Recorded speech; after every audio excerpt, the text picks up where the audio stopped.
maybe as an opening statement, is that we have come from a very, very, very difficult period.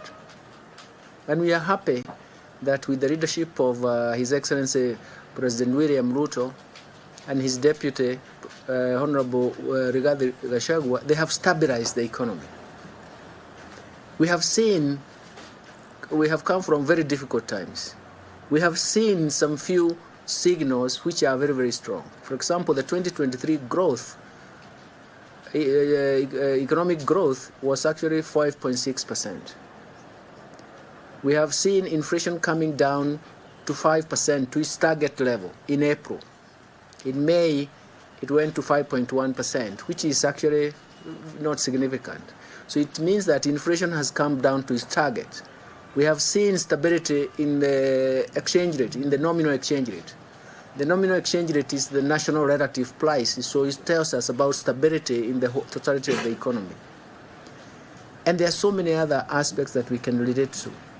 That tells us that there is a very strong, should I say, very strong evidence that economic recovery has started, starting from the last quarter of 2023. But it is also a very fragile recovery, given the way you have seen the shocks from 2021, the COVID, 2020, the COVID, 2021 to 2022, there was massive. We haven't seen that drought in 40 years. 2023, El Nino hit us very hard. 2024, floods are still continuing. Go back a little, then 2021, 2022, supply constraints, 22, global dollar shortage. And you can see all these, we lump them as negative shocks. They are persistent because we don't even know when they end, isn't it? And they create some permanent effect in the economy. In fact, one of the estimates is to show that we have been reversed. We have reversed our 20 years effort in terms of poverty reduction and inequality. The drought itself affected not only household inequality but also regional inequality in a big way. It is one of the most catastrophic issues that you can deal. So what are we saying? We are saying strong evidence of economic recovery. But that recovery is fragile. It has to be supported. Strong policies, strong policy reforms, strong programs, and very, very strong and targeted interventions. Interventions to correct virtually everything. That is the way we need to support it. You can imagine, for example, right now, every time we turn, what is one of the damaging, or should I say, severe problems that we face? Debt, isn't it? We have to solve it with different dimensions.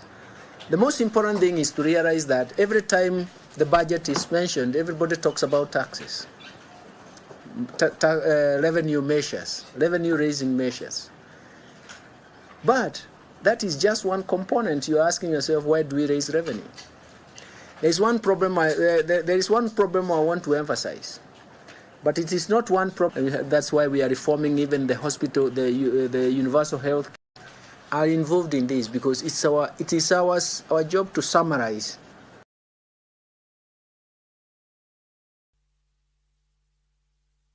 our, let's say, government institutions, including regulators, are saying, and we summarize it into what is called the budget. But in that summary, we are also summarizing what are the resources available, because everybody is looking at the resources. So and what are the revenue-raising measures? Of course, in the end, everybody tries to look at the revenue-raising measures without looking, first of all, their policies and programs. That's where we are. Let me say this, maybe as an opening statement, is that we have come from a very, very, very difficult period. And we are happy that with the leadership of His Excellency President William Ruto and his deputy, Honorable Rigathi Gachagua, they have stabilized the economy. We have come from very difficult times. We have seen some few signals which are very, very strong. For example, the 2023 growth, economic growth was actually 5.6%. We have seen inflation coming down to 5% to its target level in April. In May, it went to 5.1%, which is actually not significant. So it means that inflation has come down to its target. We have seen stability in the exchange rate, in the nominal exchange rate. The nominal exchange rate is the national relative price, so it tells us about stability in the totality of the economy. And there are so many other aspects that we can relate to. That tells us that there is a very strong, should I say, very strong evidence that economic recovery has started, starting from the last quarter of 2023. But it is also a very fragile recovery, given the way you have seen the shocks from 2021, the COVID, 2020, the COVID, 2021 to 2022, there was massive. We haven't seen that drought in 40 years. 2023, El Nino hit us very hard. 2024, floods are still continuing. Go back a little, then 2021, 2022, supply constraints, 22, global dollar shortage. And you can see all these, we lump them as negative shocks. They are persistent because we don't even know when they end, isn't it? And they create some permanent effect in the economy. In fact, one of the estimates is to show that we have been reversed. We have reversed our 20 years effort in terms of poverty reduction and the inequality. The drought itself affected not only household inequality but also regional inequality in a big way. It is one of the most catastrophic issues that you can do. So what are we saying? We are saying strong evidence of economic recovery. But that recovery is fragile. It has to be supported. Strong policies, strong policy reforms, strong programs, and very, very strong and targeted interventions. Interventions to correct virtually everything. This is how to put, that is the way we need to support it. You can imagine, for example, right now, every time we turn, what is one of the damaging, or should I say, severe problems that we face? Debt, isn't it? We have to solve it with different dimensions.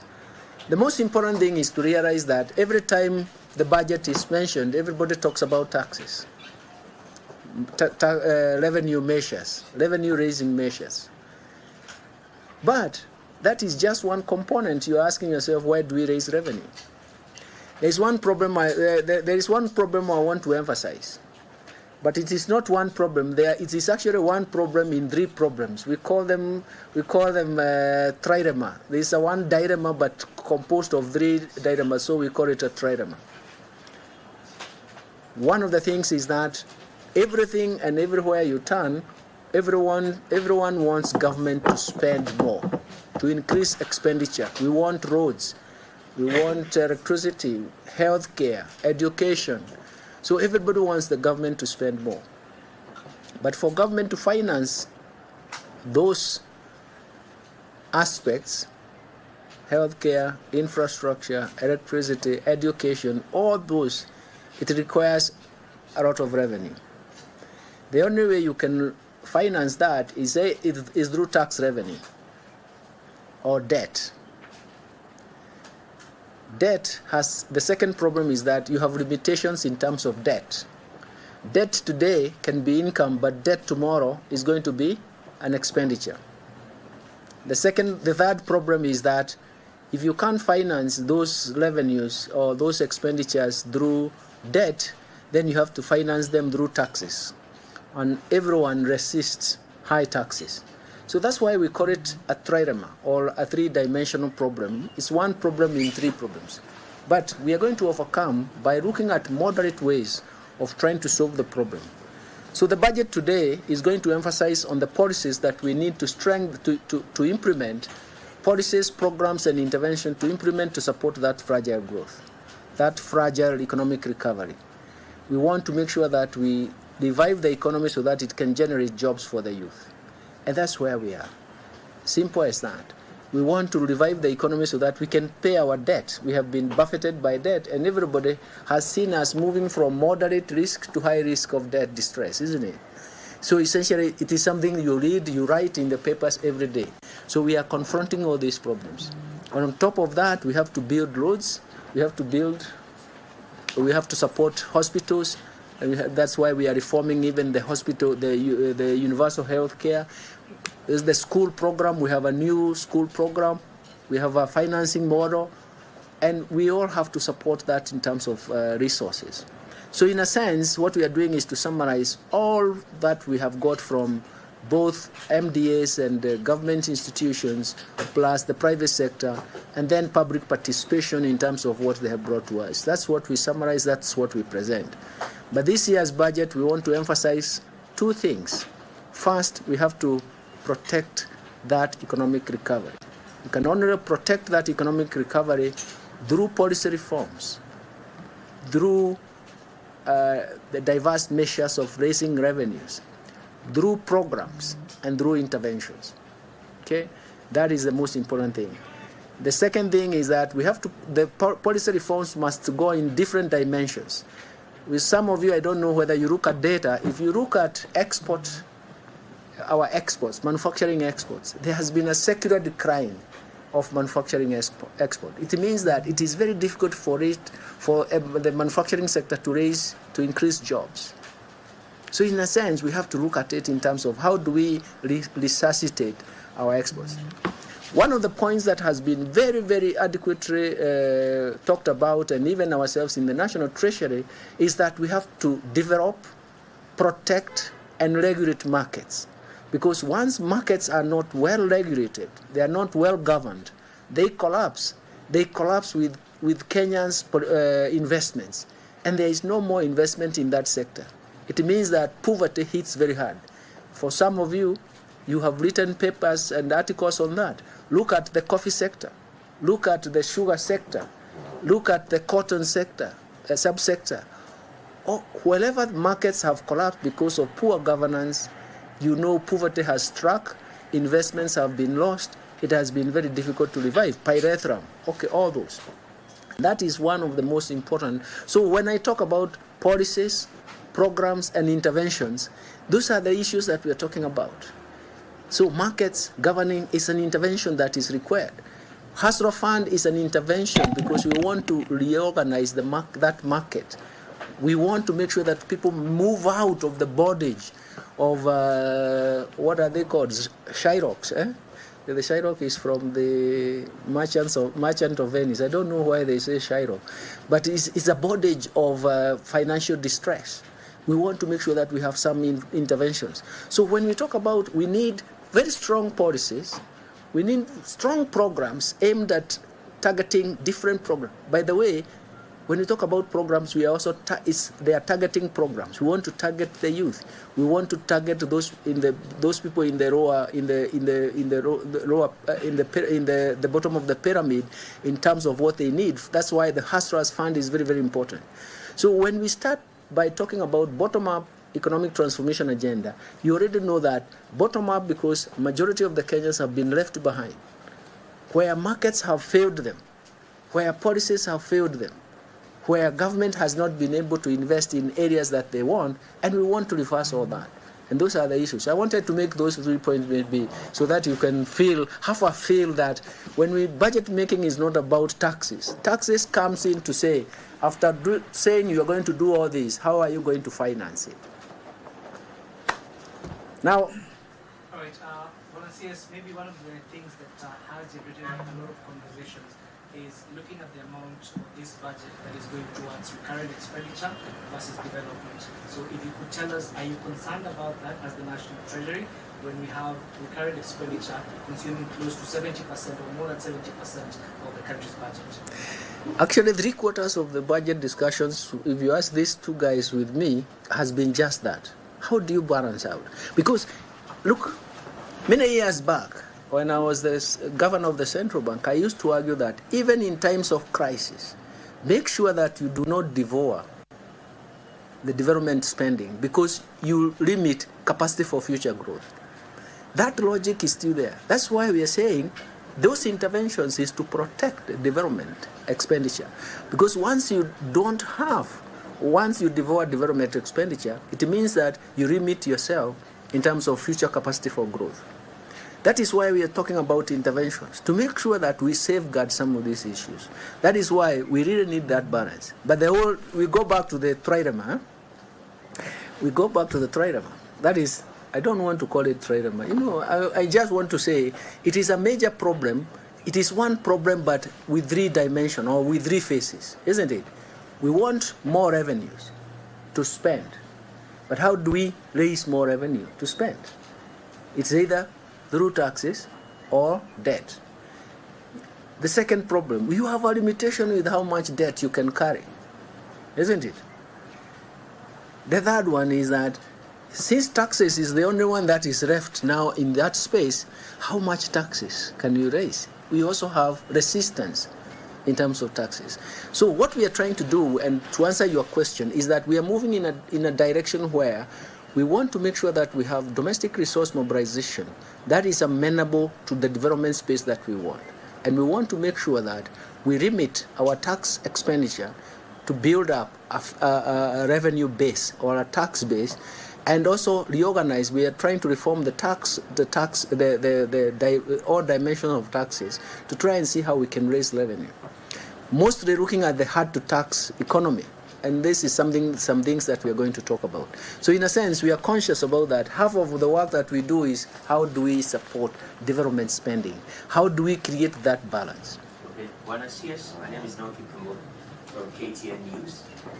2 questions. The first one is, you've spoken about policies and a wider approach towards reforms. It's not just budget, but we can't ignore the impact. We can't ignore the impact of the taxation element to several industries. For example, manufacturing. I mean, we've spoken to manufacturers over the our, let's say, government institutions, including regulators, are saying, and we summarize it into what is called the budget. But in that summary, we are also summarizing what are the resources available, because everybody is looking at the resources. So and what are the revenue-raising measures? Of course, in the end, everybody tries to look at the revenue-raising measures without looking, first of all, their policies and programs. That's where we are. Let me say this, maybe as an opening statement, is that we have come from a very, very, very difficult period. And we are happy that with the leadership of His Excellency President William Ruto and his deputy, Honorable Rigathi Gachagua, they have stabilized the economy. We have come from very difficult times.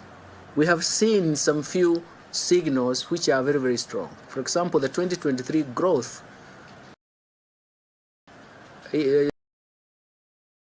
economic growth was actually 5.6%. We have seen inflation coming down to 5%, to its target level in April. In May, it went to 5.1%, which is actually not significant. So it means that inflation has come down to its target. We have seen stability in the exchange rate, in the nominal exchange rate. The nominal exchange rate is the national relative price, so it tells us about stability in the totality of the economy. And there are so many other aspects that we can relate to. That tells us that there is a very strong, very strong evidence that economic recovery has starting from the last quarter of 2023.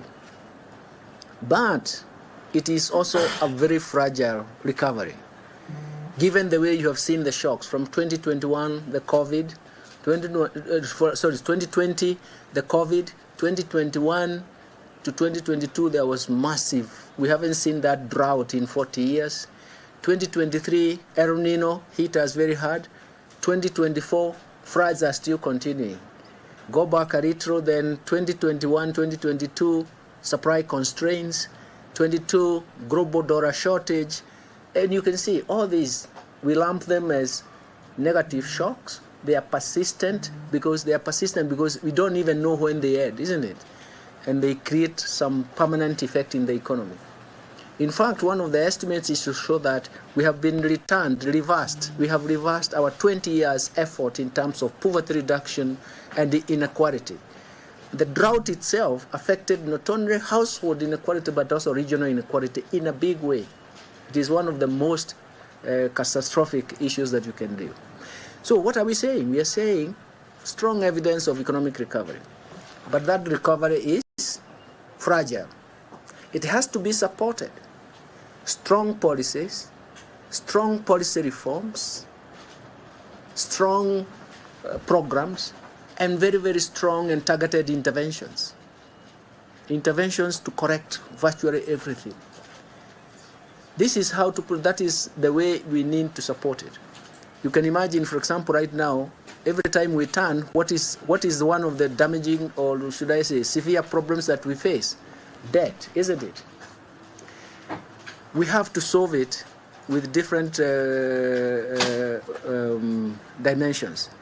The most important thing is to realize that every time the budget is mentioned, everybody talks about taxes, revenue measures, revenue-raising measures.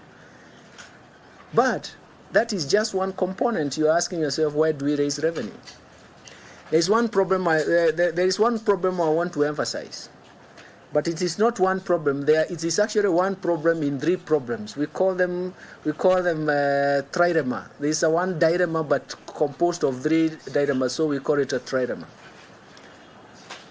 One of the things is that everything and everywhere you turn, everyone wants government to spend more, to increase expenditure. We want roads, we want electricity, healthcare, education. So everybody wants the government to spend more. But for government to finance those aspects, healthcare, infrastructure, electricity, education, all those, it requires a lot of revenue. The only way you can finance that is through tax revenue or debt. Debt has, the second problem is that you have limitations in terms of debt. Debt today can be income, but debt tomorrow is going to be an expenditure. The third problem is that if you can't finance those revenues or those expenditures through debt, then you have to finance them through taxes. And everyone resists high taxes. So that's why we call it a trilemma, or a three-dimensional problem. It's one problem in three problems. But we are going to overcome by looking at moderate ways of trying to solve the problem. So the budget today is going to emphasize on the policies that we need to implement, policies, programs, and intervention to implement to support that fragile growth, that fragile economic recovery. We want to make sure that we revive the economy so that it can generate jobs for the youth. And that's where we are. Simple as that. We want to revive the economy so that we can pay our debt. We have been buffeted by debt, and everybody has seen us moving from moderate risk to high risk of debt distress, isn't it? So essentially, it is something you read, you write in the papers every day. So we are confronting all these problems. And on top of that, we have to build roads, we have to support hospitals. And that's why we are reforming even the hospital, the universal health care. There's the school program. We have a new school program. We have a financing model. And we all have to support that in terms of resources. So in a sense, what we are doing is to summarize all that we have got from both MDAs and government institutions, plus the private sector, and then public participation in terms of what they have brought to us. That's what we summarize, that's what we present. But this year's budget, we want to emphasize two things. First, we have to protect that economic recovery. We can only protect that economic recovery through policy reforms, through the diverse measures of raising revenues, through programs, and through interventions. Okay? That is the most important thing. The second thing is that we have to, the policy reforms must go in different dimensions. With some of you, I don't know whether you look at data. If you look at our exports, manufacturing exports, there has been a secular decline of manufacturing export. It means that it is very difficult for the manufacturing sector to increase jobs. So in a sense, we have to look at it in terms of how do we resuscitate our exports. One of the points that has been very, very adequately talked about, and even ourselves in the National Treasury, is that we have to develop, protect, and regulate markets. Because once markets are not well regulated, they are not well governed, they collapse. They collapse with Kenya's investments. And there is no more investment in that sector. It means that poverty hits very hard. For some of you, you have written papers and articles on that. Look at the coffee sector. Look at the sugar sector. Look at the cotton sector, subsector. Wherever markets have collapsed because of poor governance, you know poverty has struck, investments have been lost, it has been very difficult to revive. Pyrethrum, okay, all those.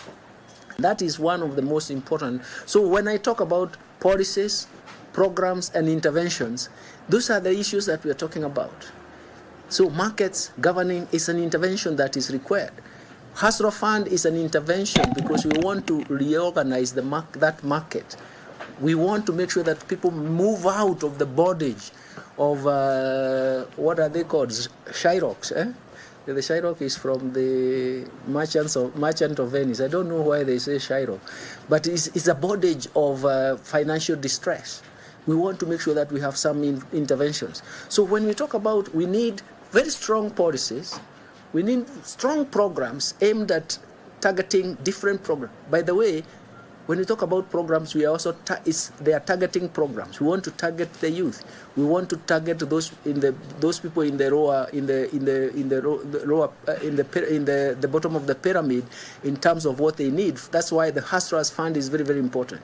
So when we start by talking about bottom-up economic transformation agenda, you already know that bottom-up because majority of the Kenyans have been left behind, where markets have failed them, where policies have failed them, where government has not been able to invest in areas that they want, and we want to reverse all that.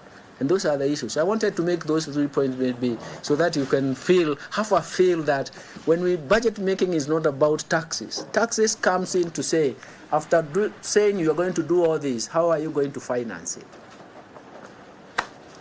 Now, all right, volunteers, maybe one of the things that has generated a lot of conversations is looking at the amount of this budget that is going towards recurrent expenditure versus development. So if you could tell us, are you concerned about that as the National Treasury when we have recurrent expenditure consuming close to 70% or more than 70% of the country's budget? Actually, 3/4 of the budget discussions, if you ask these two guys with me, has been just that. How do you balance out? Because, look, many years back, when I was the governor of the central bank, I used to argue that even in times of crisis, make sure that you do not devour the development spending because you limit capacity for future growth. That logic is still there. That's why we are saying those interventions is to protect the development expenditure. Because once you devour development expenditure, it means that you limit yourself in terms of future capacity for growth. That is why we are talking about interventions, to make sure that we safeguard some of these issues. That is why we really need that balance. But we go back to the trilemma. We go back to the trilemma. That is, I don't want to call it trilemma. I just want to say it is a major problem. It is one problem, but with 3 dimensions or with 3 faces, isn't it? We want more revenues to spend. But how do we raise more revenue to spend? It's either through taxes or debt. The second problem, you have a limitation with how much debt you can carry, isn't it? The third one is that since taxes is the only one that is left now in that space, how much taxes can you raise? We also have resistance in terms of taxes. So what we are trying to do, and to answer your question, is that we are moving in a direction where we want to make sure that we have domestic resource mobilization that is amenable to the development space that we want. And we want to make sure that we limit our tax expenditure to build up a revenue base or a tax base and also reorganize. We are trying to reform all dimensions of taxes to try and see how we can raise revenue. Mostly looking at the hard to tax economy. And this is some things that we are going to talk about. So in a sense, we are conscious about that. Half of the work that we do is how do we support development spending? How do we create that balance? Okay, Buenos CS, my name is Nyanza from KTN News. Two questions. The first one is, you've spoken about policies and a wider approach towards reforms. It's not just budget, but we can't ignore the impact. We can't ignore? We can't ignore the impact of the taxation element to several industries. For example, manufacturing. I mean, we've spoken to manufacturers over the discussion on Matters Finance Bill. Some of them are closing up. They are thinking about relocating. How do we counter that? There is nothing like closing up or relocating. This is a political agenda. Let me tell you, everywhere you go, we try to balance out policies so that nobody feels disadvantaged. Okay? That is a hearsay that you're talking about. Let me tell you, there is nowhere in Kenya that you have raised taxes to the point where farms can close down. Give me an example. I've been living in this country. I've done most of the policy work in my own individual capacity, and I can tell you I have all those.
Don't forget, I would like you to go and read the book that we developed in 2002 when Kenyans were so depressed, and it is restarting and sustaining growth in Kenya. You read that, and you'll tell me what you have said is incorrect. If you read that, there are several chapters, you realize that what you are really saying has no basis.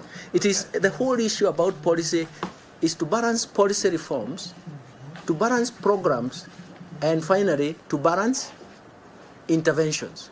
There's no way you can come up with policies that kill even a household or an industry. So let's move away from those points that have no even relevance, because it's not true. Who would want to do that? For example, East African packaging industries. That they have their own internal problems, my friend. You know, if you fail to compete in the world today, you cannot survive. Are we together? Let's not start an argument, because I can give you that lecture until cows come home. Huh? Okay? All right, in closing, sir. Yeah. The issue of Laffer Cup, in regards to... Yes, Njuguna there talking to, addressing the media right there about the budget, talking about an economic recovery that we have seen in the last 2-3 years, but he painted a picture for us in terms of how the economy has grown in the last couple of years, talking about how inflation has come down to about 5.1% as of May. Remember, this was just a marginal increase from 5% that was recorded in April.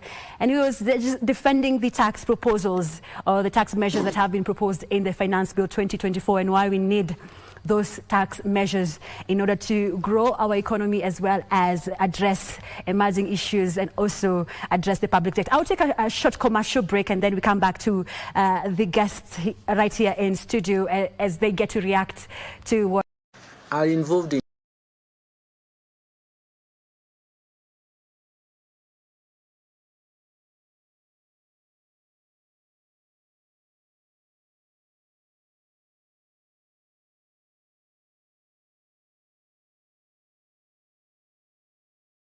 as an opening statement is that we have come from a very, very, very difficult period. And we are happy that with the leadership of His Excellency President William Ruto and his deputy, Honorable Rigathi Gachagua, they have stabilized the economy. We have come from very difficult times.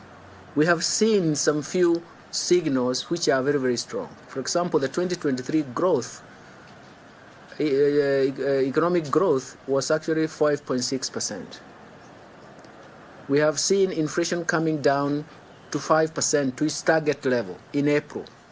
In May, it went to 5.1%, which is actually not significant.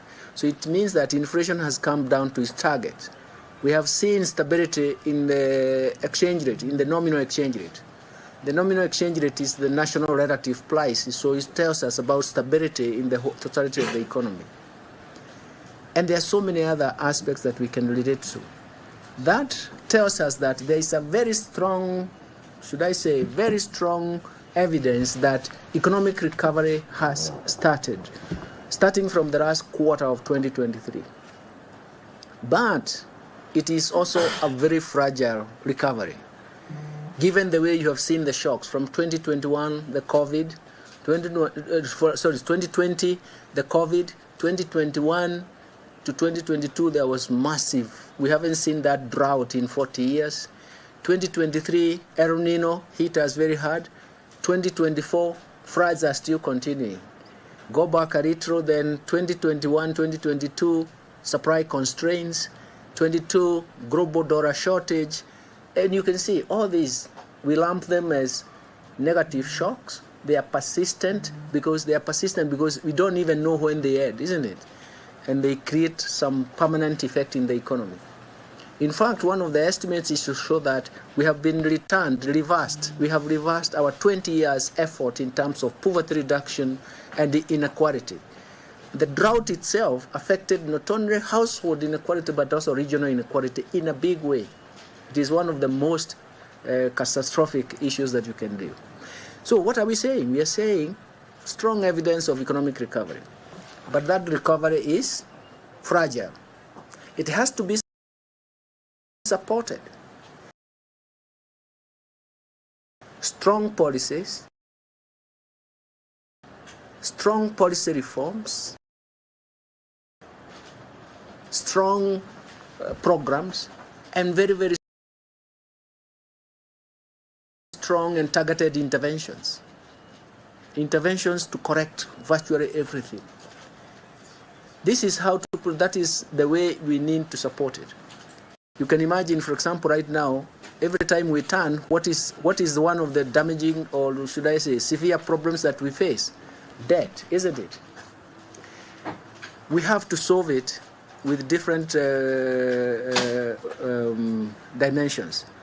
The most important thing is to realize that every time the budget is mentioned, everybody talks about taxes, revenue measures, revenue-raising measures. But that is just one component. You're asking yourself, why do we raise revenue?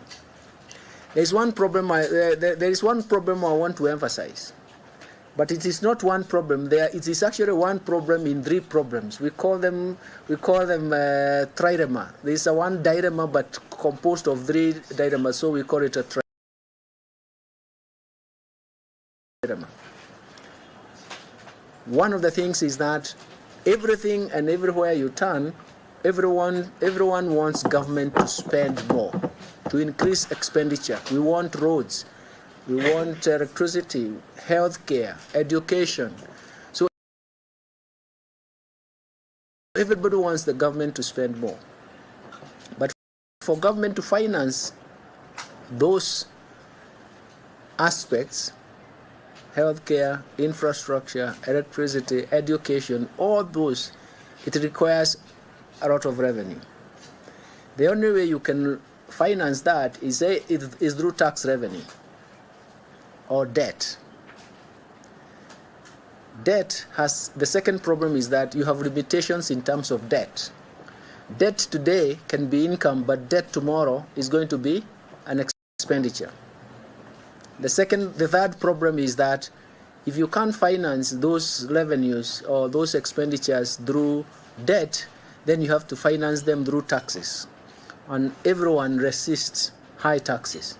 So that's why we call it a trilemma, or a three-dimensional problem. It's one problem in three problems. But we are going to overcome by looking at moderate ways of trying to solve the problem. So the budget today is going to emphasize on the policies that we need to implement, policies, programs, and intervention to implement to support that fragile growth, that fragile economic recovery. We want to make sure that we revive the economy so that it can generate jobs for the youth. And that's where we are. Simple as that. We want to revive the economy so that we can pay our debt. We have been buffeted by debt, and everybody has seen us moving from moderate risk to high risk of debt distress, isn't it? So essentially, it is something you read, you write in the papers every day. So we are confronting all these problems. And on top of that, we have to build roads, we have to support hospitals, and that's why we are reforming even the hospital, the universal health care. There's the school program. We have a new school program. We have a financing model. And we all have to support that in terms of resources. So in a sense, what we are doing is to summarize all that we have got from both MDAs and government institutions, plus the private sector, and then public participation in terms of what they have brought to us. That's what we summarize, that's what we present. But this year's budget, we want to emphasize two things. First, we have to protect that economic recovery. You can only protect that economic recovery through policy reforms, through the diverse measures of raising revenues, through programs, and through interventions. Okay? That is the most important thing. The second thing is that the policy reforms must go in different dimensions. With some of you, I don't know whether you look at data. If you look at our exports, manufacturing exports, there has been a secular decline of manufacturing export. It means that it is very difficult for the manufacturing sector to increase jobs. So in a sense, we have to look at it in terms of how do we resuscitate our exports. One of the points that has been very, very adequately talked about, and even ourselves in the National Treasury, is that we have to develop, protect, and regulate markets. Because once markets are not well regulated, they are not well governed, they collapse. They collapse with Kenya's investments. And there is no more investment in that sector. It means that poverty hits very hard. For some of you, you have written papers and articles on that. Look at the coffee sector. Look at the sugar sector. Look at the cotton sector, subsector. Wherever markets have collapsed because of poor governance, you know poverty has struck, investments have been lost, it has been very difficult to revive. Pyrethrum, okay, all those. That is one of the most important. So when I talk about policies, programs, and interventions, those are the issues that we are talking about. So markets governing is an intervention that is required. Hustler Fund is an intervention because we want to reorganize that market. We want to make sure that people move out of the bondage of, what are they called, Shyrocks, eh?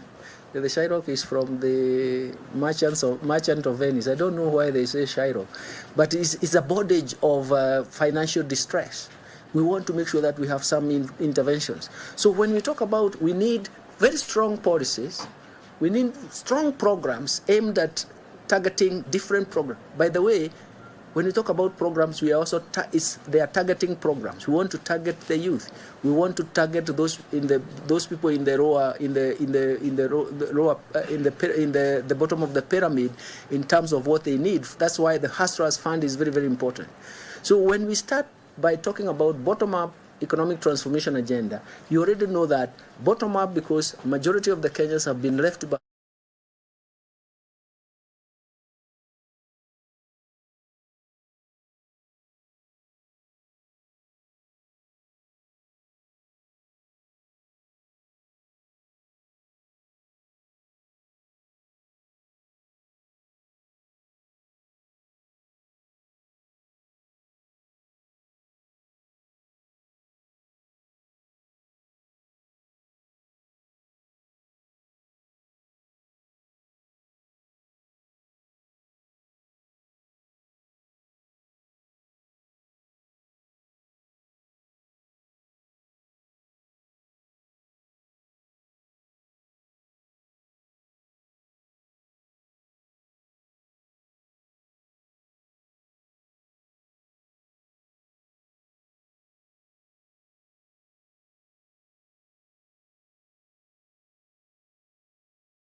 be walking into Parliament on the budget, rather he has to walk with it to Parliament, and he will be marking, the Treasury boss would raise it when he leaves the Treasury building and wave it to the flashing cameras before marching into the August House to announce how the government plans to spend that year's budget.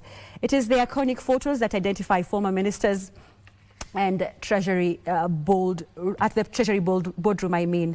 Now, the black briefcase there on your screen was expected to lose its significance after the new constitution that was passed in 2010. But this is because most of the information in the budget should have been presented to Parliament long before the statement is read.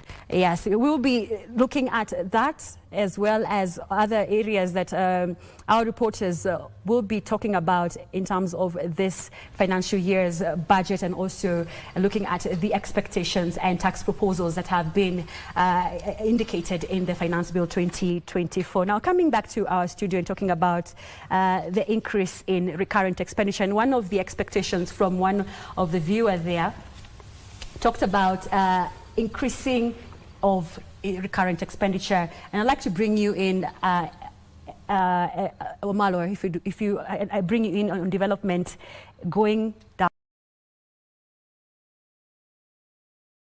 And you can see that the recurrent allocation is at 1.5 trillion shillings, and development expenditure has decreased to 724.4 billion shillings.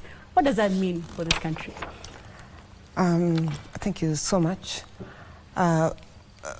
What constitutes a huge chunk in the recurrent expenditure is the wage bill. And I think that needs, there must be a discussion around that in terms of maintaining the wage bill at sustainable levels. Because you will find that, I don't have the percentages, but you'll find that a huge percentage goes towards the wage bill, and that's what causes the recurrent expenditure to go up. But there are also other recurrent expenditures which can be reduced, cuts, in order to finance the development budget. And it's very important for the development budget, and the PFM is very clear about that in terms of the percentage of development budget in any budget. It's required that the development budget should be at least 30% of the budget. And you have the figures, we need to find out, is that 30%?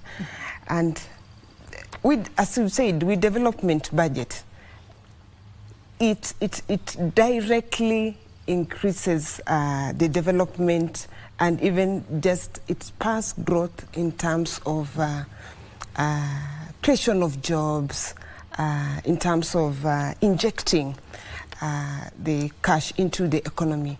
And with that, even the spending ability of people and the spending capacity of people is going to go up.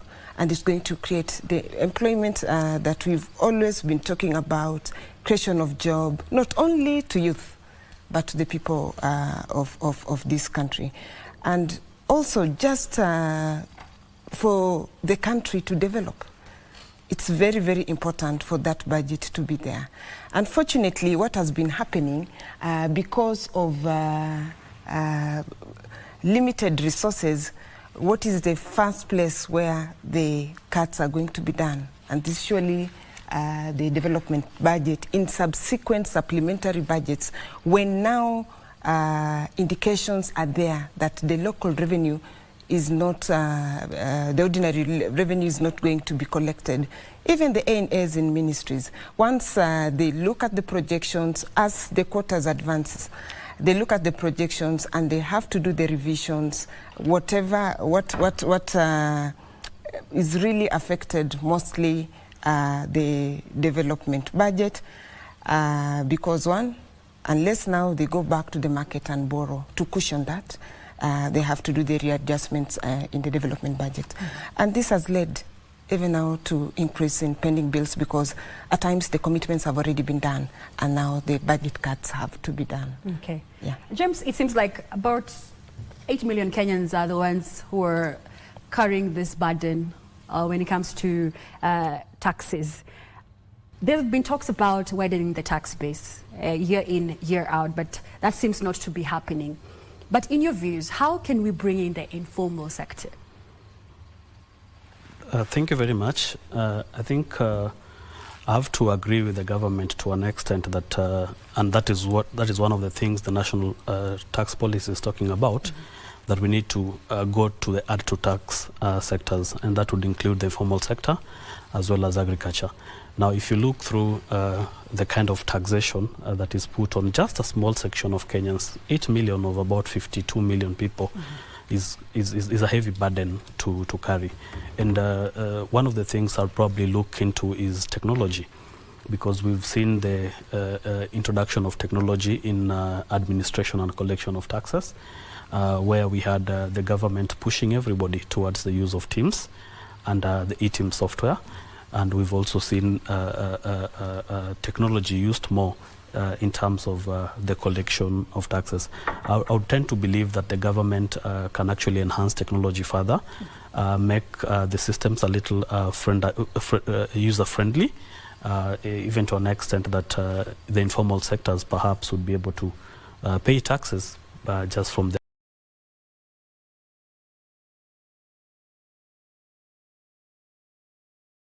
roads and infrastructure at 178 billion shillings, and health taking up 128.7 billion shillings. Beginning of the year, we were treated to quite the uncertainty around the health sector, given that even we are having clinical officers who are still over 70 days into their industrial action. They're just demanding to have their interns on permanent and pensionable terms. So we'll be looking to see if this particular budgetary allocation is going to suit those particular sectors with the projects as well as the wage bill they're coming into question. That's just but a sneak peek.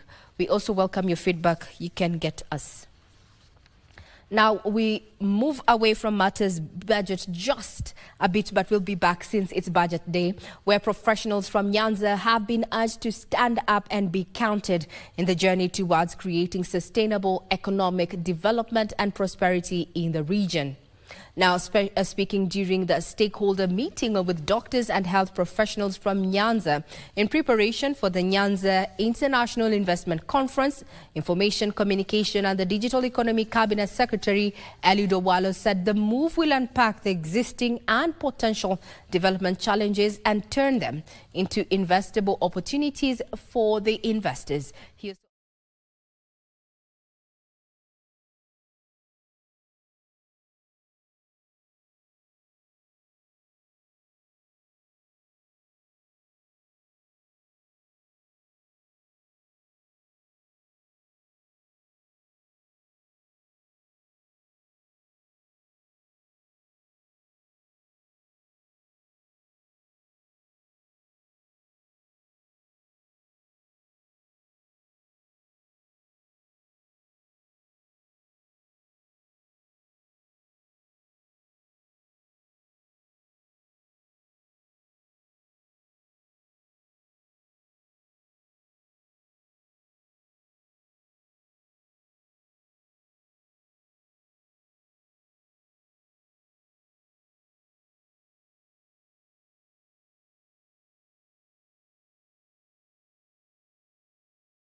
generate its own monies from you and I, especially when it comes to revenue and the deficit by borrowing. How is it going to affect, especially the domestic borrowing there at 300 billion? How is it going to affect the private sector in as far as access to credit, or rather availability to credit?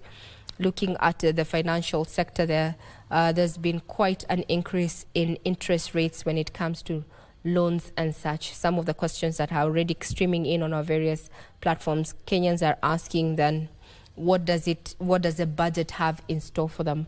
In a few minutes there, exactly 20 minutes, so if they're going to be keeping time, we're going to be hearing from CS Ndongo over the same. Perfect photo up there. We can see the CS National Treasury, Professor Ndongo, flanked by his PSs there. We have Chris Crypto on the far end, and we're also seeing Dr. Thuge there at the infamous steps of Treasury buildings there, where we have our reporters, Trevor and Alanoko, who've been keeping tabs on that.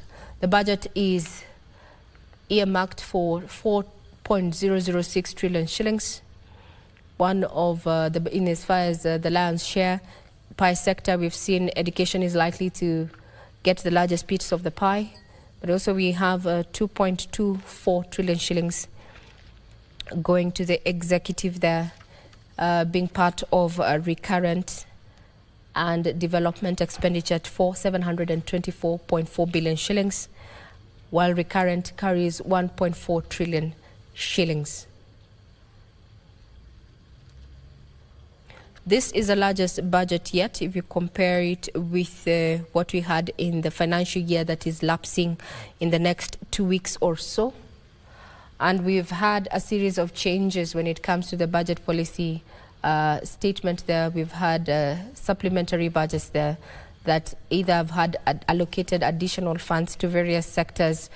We had an issue with matters of drought earlier in the preceding year, that is in 2022-2023, that affected how government spent the monies then. And in this financial year, 2023-2024, the country has been grappling with the issue of increased rainfall there, and we had to have various sagas and MDAs chipping in and trying to assist government put the matter in check there. So over the last 1 year or so that is lapsing, that's the fiscal year 2023-2024, we've had a series of changes when it comes to matters of the policy in terms of the budget. But now we have a draft that indicates that government intends to spend 4.006 trillion shillings in the next financial year there. Questions abound on, the Tax Procedures Act. Let's have a listen in there. Let's have some sound from Treasury buildings. Directors only. Pass by. Directors only. The Directors General, Principal Secretary, the Central, and the Commissioner General carrier remain.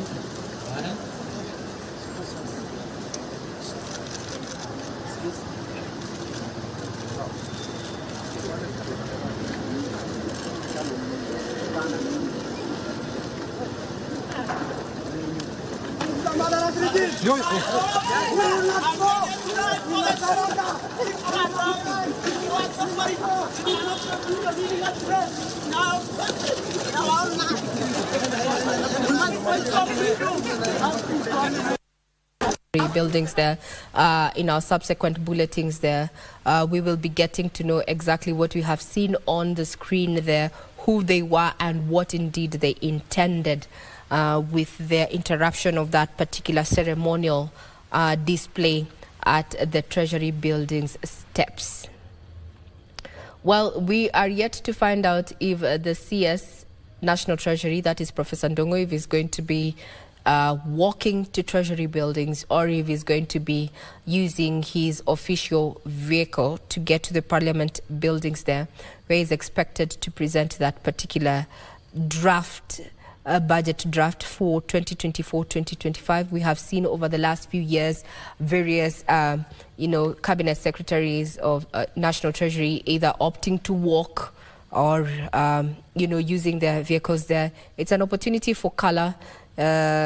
Each doing, it's not stipulated as to how the briefcase and the man of the moment is going or is expected to get to Parliament. It is just expected that he arrives at Parliament and gives that much awaited speech presentation of the proposed budget.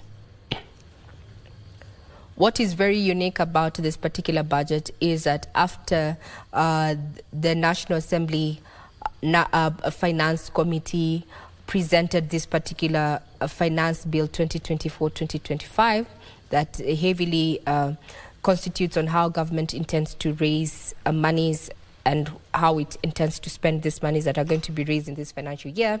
We then proceeded as a country to participate in a public participation to give views from individual capacity at an individual level, even corporates, as to what the proposals have been put across. And it has been quite a mixed bag of beans there. Some proponents saying that it is a draft that is well in line with government's better economic transformation agenda there. And critics coming out to say that it lacks a vital component that is addressing the high cost of living that Kenyans have been grappling with and have been asking the executive to look into, especially looking at the price of fast-moving consumable goods, access to better health care, cost to education, as well as creating a conducive business environment, especially for local manufacture as well.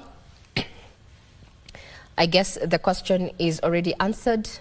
Professor Ndongo is not going to be taking a walk. Pardon.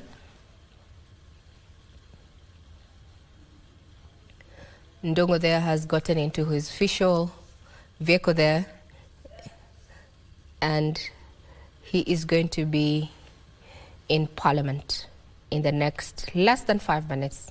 It's quite... That is Treasury.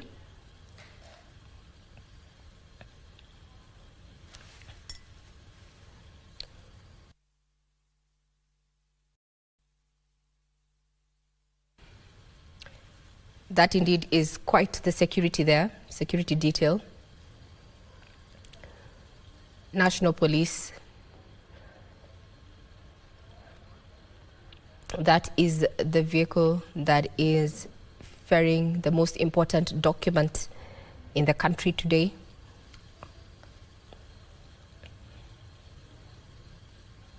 Given the short distance between Treasury buildings and Parliament, we expect that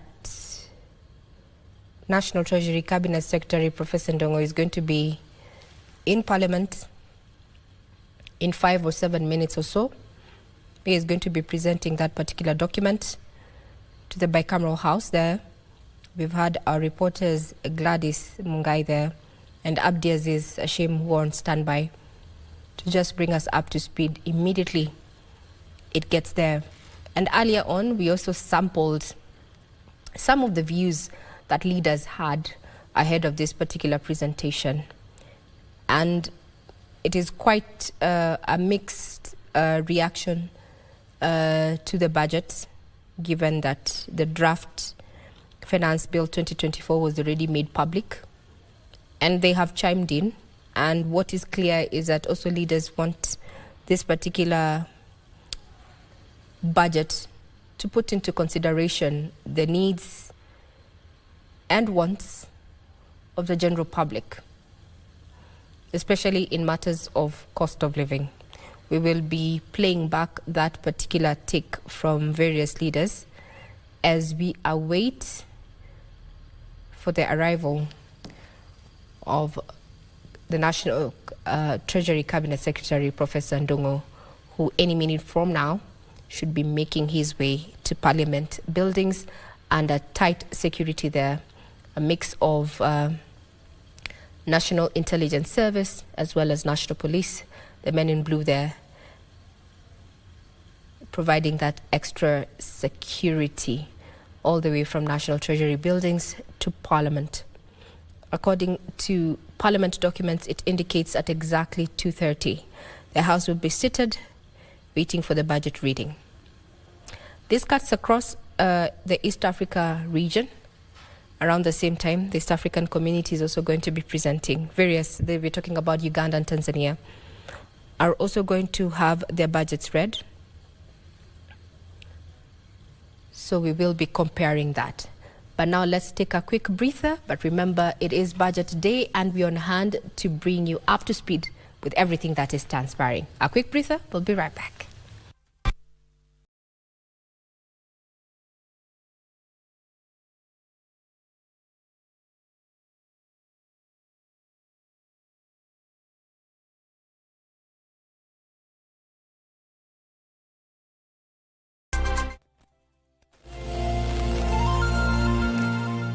Wakati huo nilifikiria siwezi kushindwa.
Question about CS alone. Non-CS alone? Yes. This is very fast. Of course.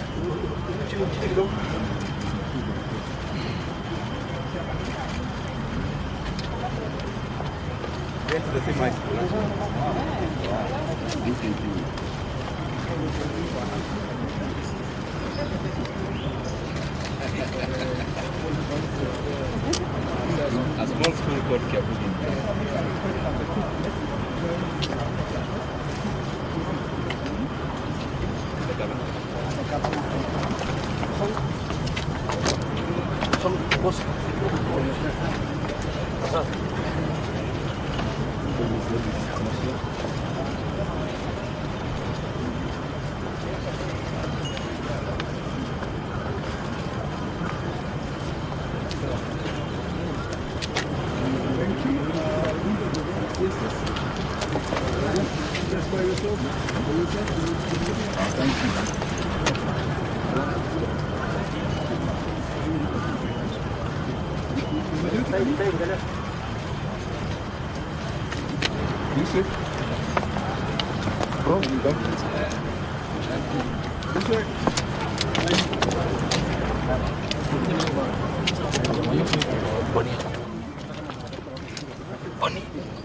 Cabinet Secretary will leave the consultation room to the public servants bench in the National Assembly chamber.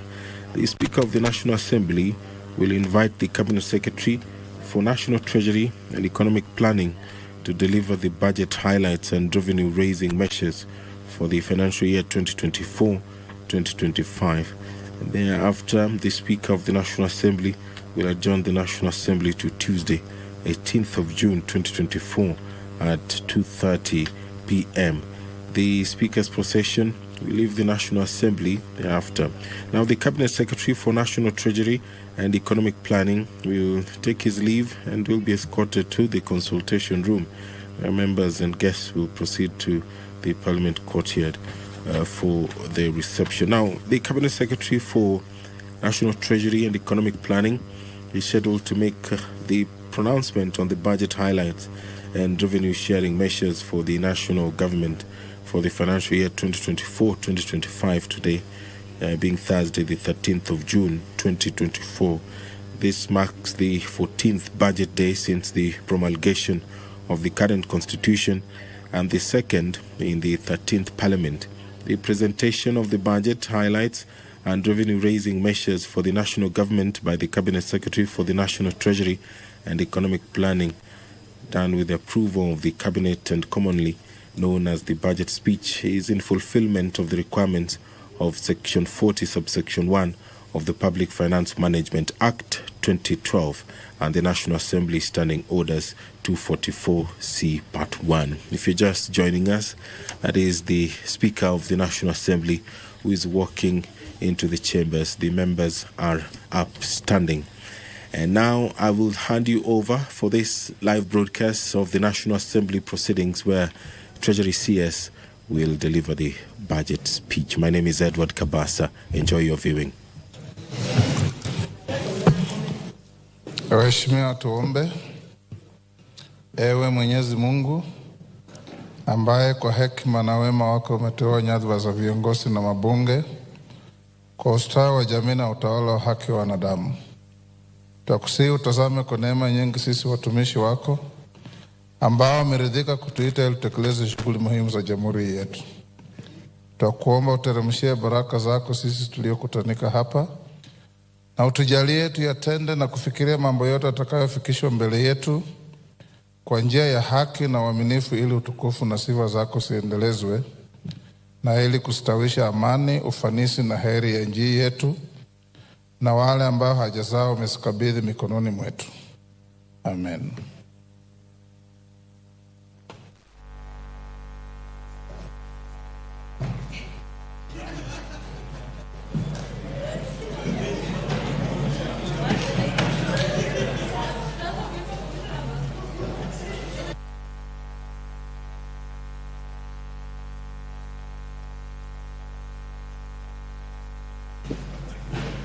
Do we have quorum? Eh?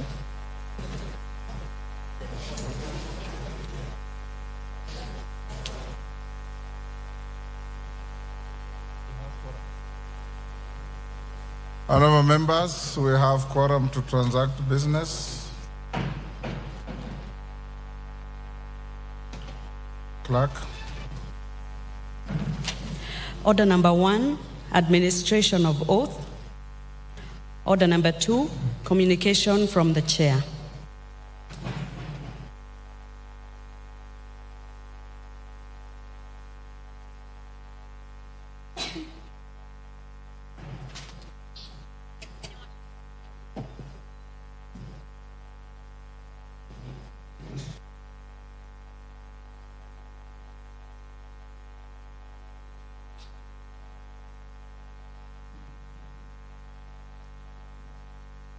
The honorable members, take your seats.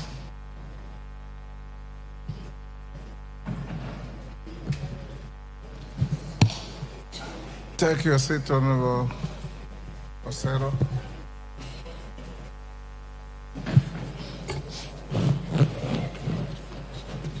Honorable members, of some 2 short communications. The first one, a recognition of a delegation from the African Organization of Public Accounts Committees, AFROPAC. I wish to introduce to you a delegation of members from the African who are seated in the Speaker's Gallery. They comprise the Honorable Medat Lubega Segona MP, Chairperson and Head of the delegation. The Honorable James Kulutse Avedzi, MP. The Honorable Mark Razalius Botomani, MP. And the Honorable Madala Mahlanga, MP. Honorable members, the delegation, accompanied by 6 members of staff, is in the country to attend the Executive Committee meeting of AFROPAC. For your information, Kenya hosts the Secretariat of AFROPAC, and our own Chairperson of Public Accounts Committee, the Honorable John Mbadi, EGHMP, is the Deputy Secretary General of the organization. On my own behalf and that of the National Assembly, I welcome them to the Parliament and wish them a fruitful engagement during their stay. Members, take the nearest seats.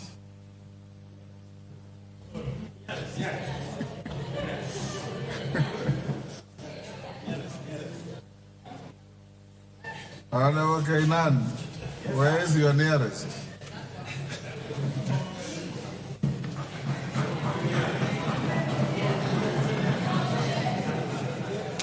Okay. Honorable members, order. Order. Honorable members, the second communication relates to 2024 Speakers Roundtable with Kenya Private Sector Alliance, KEPSA. Honorable members, as you may be aware, since 2009, the National Assembly and the Kenya Private Sector Alliance, KEPSA, have jointly held an annual engagement under the auspices of the Speakers Roundtable. The annual event aims at bolstering the roles of the 2 institutions, including consideration of legislative and legal frameworks necessary for supporting the economic sector.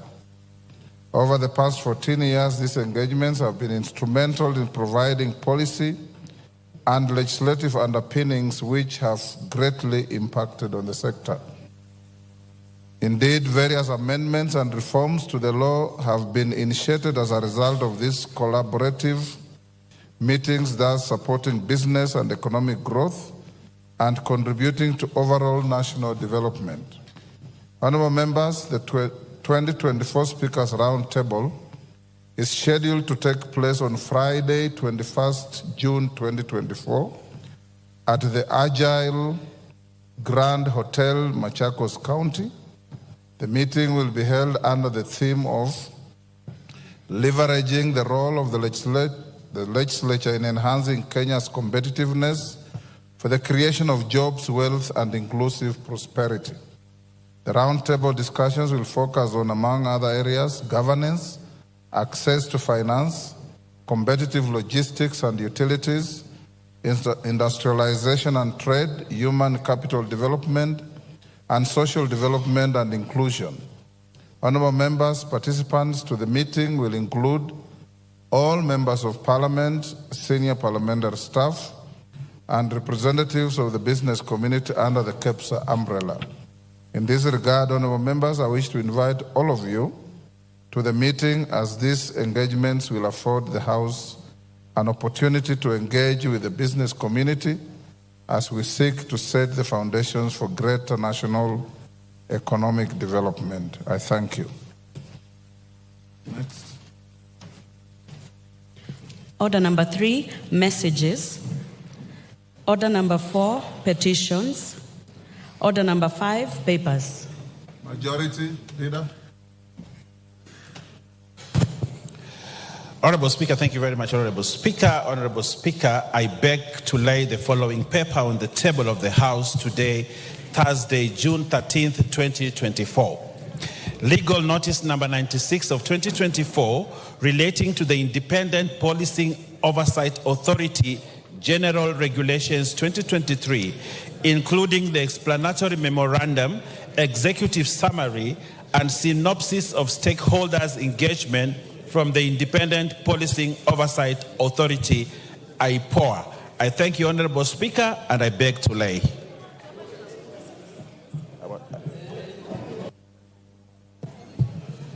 Thank you. Next. Order number 6, notices of motion. Order number 7, questions and statements. Robert Mbui. Thank you, Mr. Speaker. Mr. Speaker, this is a request for a statement regarding the directive by the Private Security Regulation Officers. Honourable Speaker, pursuant to the provision of Standing Order 44(2)(c), I rise to request for a statement from the Leader of the Majority Party regarding a directive issued by the Private Security Regulatory Authority to private security service providers on minimum wage payable to private security officers. Honourable Speaker, on 10th June 2024, the Private Security Regulatory Authority issued a public notice purportedly published as legal notice number PSRA-002-2024, directing all private security service providers, users, prospective users, representatives of users of private security services to submit to it legal commitments to comply with a set minimum wage for the private security guards. In the said notice, the authority threatened immediate cancellation of certificates of registration and subsequent deregistration of any private security firm that would not comply with the directive by close of business on Monday, 17th June 2024. Honourable Speaker, Section 70 of the Private Security Regulation Act 2016 requires a responsible CS to make regulations for the proper administration of and give effect to the Act, including matters of employment of security guards by operation of Article 95 of the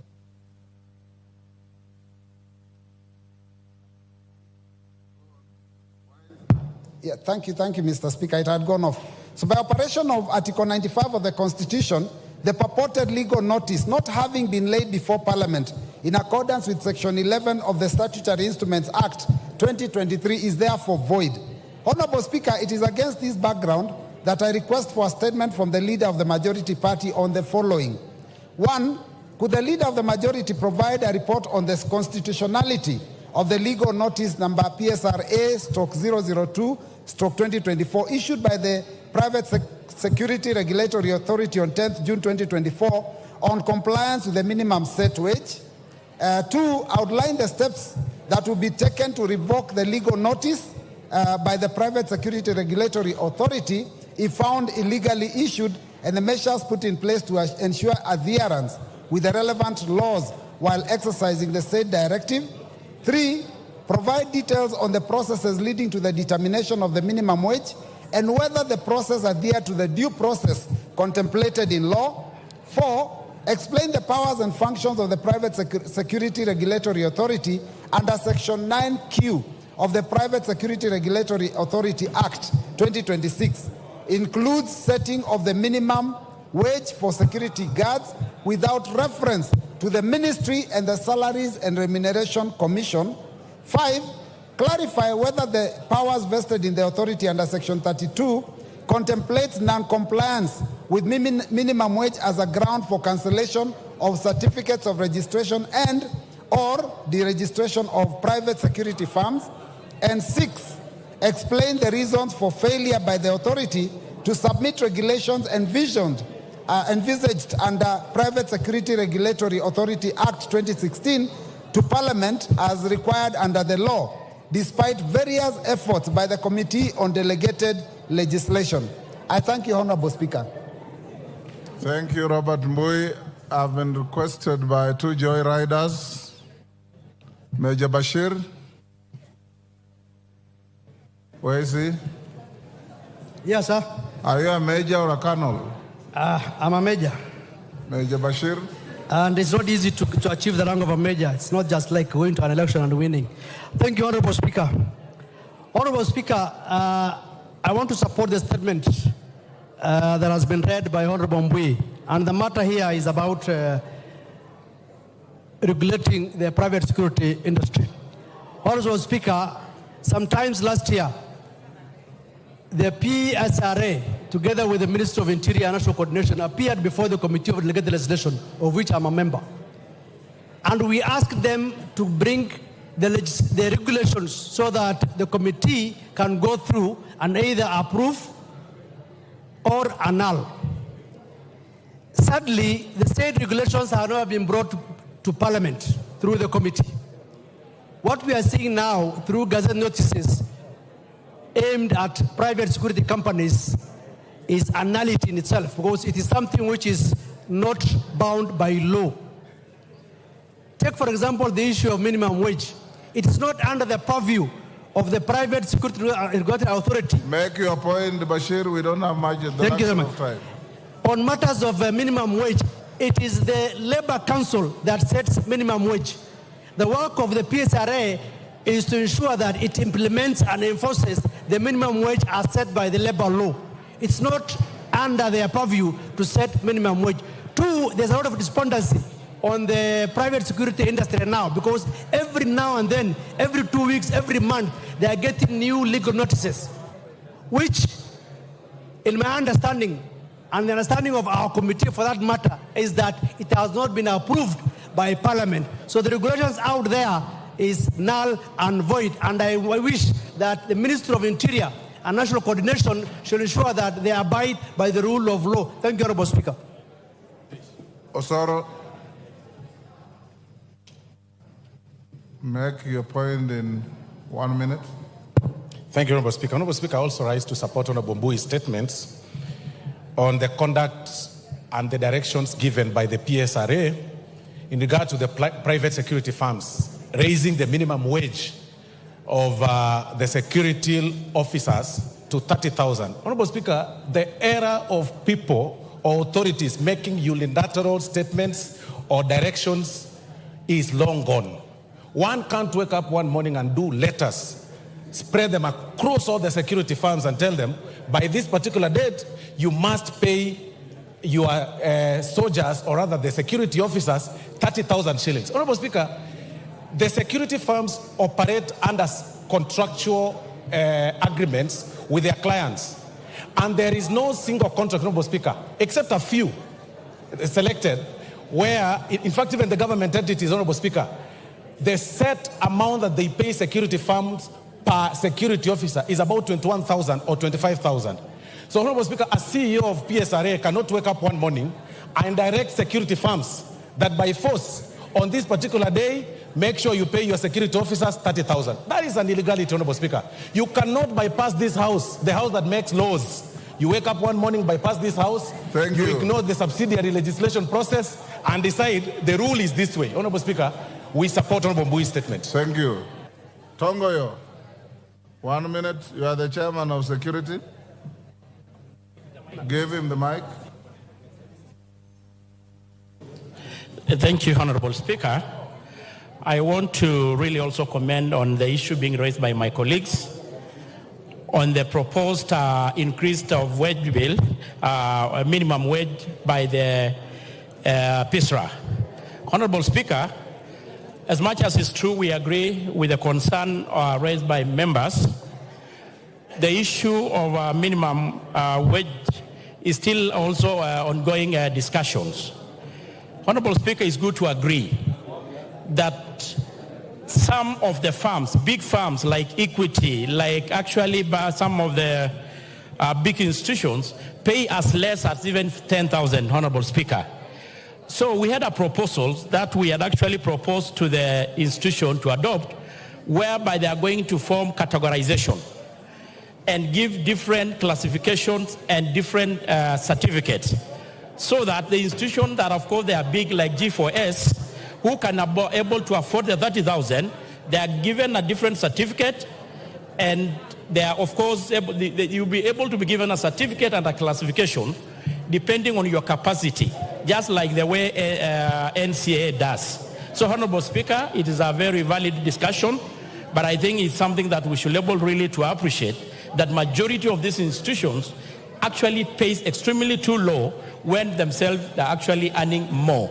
So I think the point to look at it is that we are going to have the regulatory authority give different certificate, different classes, so that the big companies who actually able to have the capacity should be able to pay the minimum. Those in the villages, like those who got the primary schools and small institutions, can able to pay the minimum that they can able to afford. Thank you. Majority Leader, this statement was directed at you. You also have your Thursday statement. We have only 9 minutes to start the next business.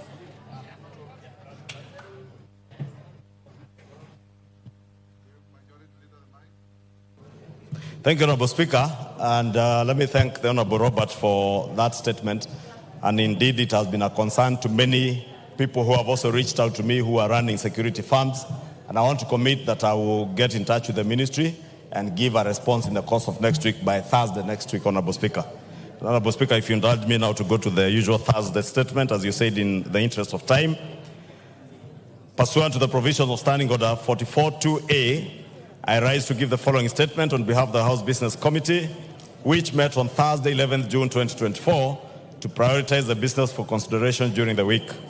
Honorable Speaker, as you had previously communicated, today, Thursday, 13th June 2024, the Cabinet Secretary for the National Treasury and Economic Planning, Professor Njuguna Ndungu, EGH, will make a public pronouncement of the budget highlights and revenue-raising measures for the financial year 2024-2025 and the medium term. I urge members to listen keenly and actively participate in this important business when the opportunity for debate on the matters raised comes up in the House, Honorable Speaker.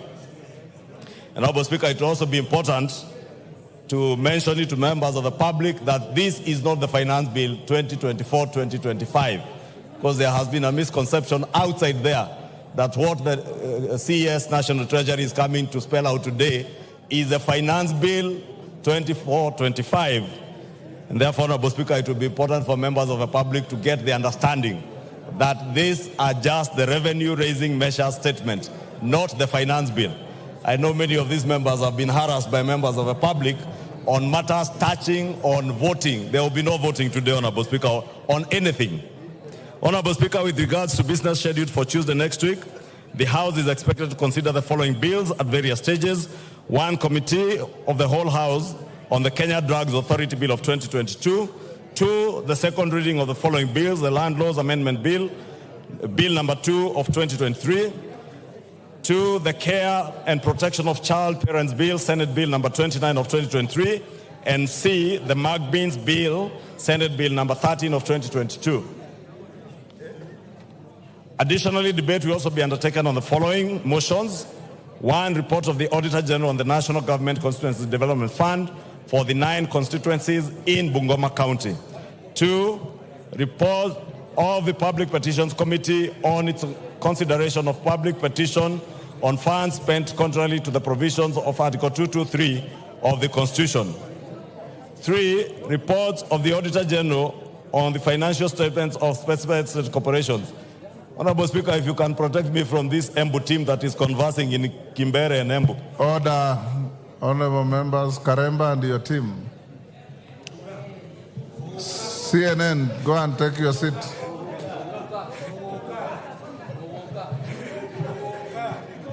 Honorable Speaker, the only word I could understand was Mogoka. In the conversation they are conversing. 3, reports of the Auditor General on the financial statements of specified state corporations. 4, report on the Parliamentary Broadcasting and Library on enhancing reporting of parliamentary business on online platforms. 5, report of the Committee on Regional Integration on its inspection to the semi-autonomous institutions of the East African Community in Uganda. 6, report of the Committee on Implementation on the implementation status of reports on petitions and resolutions passed by the House. 7, report of the Committee on Trade, Industry and Cooperatives on its consideration of alleged fair trade practices by foreign investors in Kenya. And 8, second report of the Committee on National Cohesion and Equal Opportunity on Employment Diversity Audit in Public Institutions. Honorable Speaker, in accordance with the provisions of Standing Order 42A5 and 6, I wish to convey that the Cabinet Secretary for Interior and National Administration is scheduled to appear before the House on the afternoon of Wednesday, 19th June 2024, to respond to the following questions. 1, question by private notice number 004 of 2024 by the member for Gilgil, Honorable Mother Wangare, CBS MP, regarding the death of Jasmine Njoki in Gilgil, Nakuru County. 2, question by private notice number 05 of 2024 by the member for Samburu North, the Honorable Eli Letipila, MP, regarding the status of the investigation into the death of Honorable Paul Loshimpiro, MCA, for the Angata Nanyekia ward in Samburu North constituency.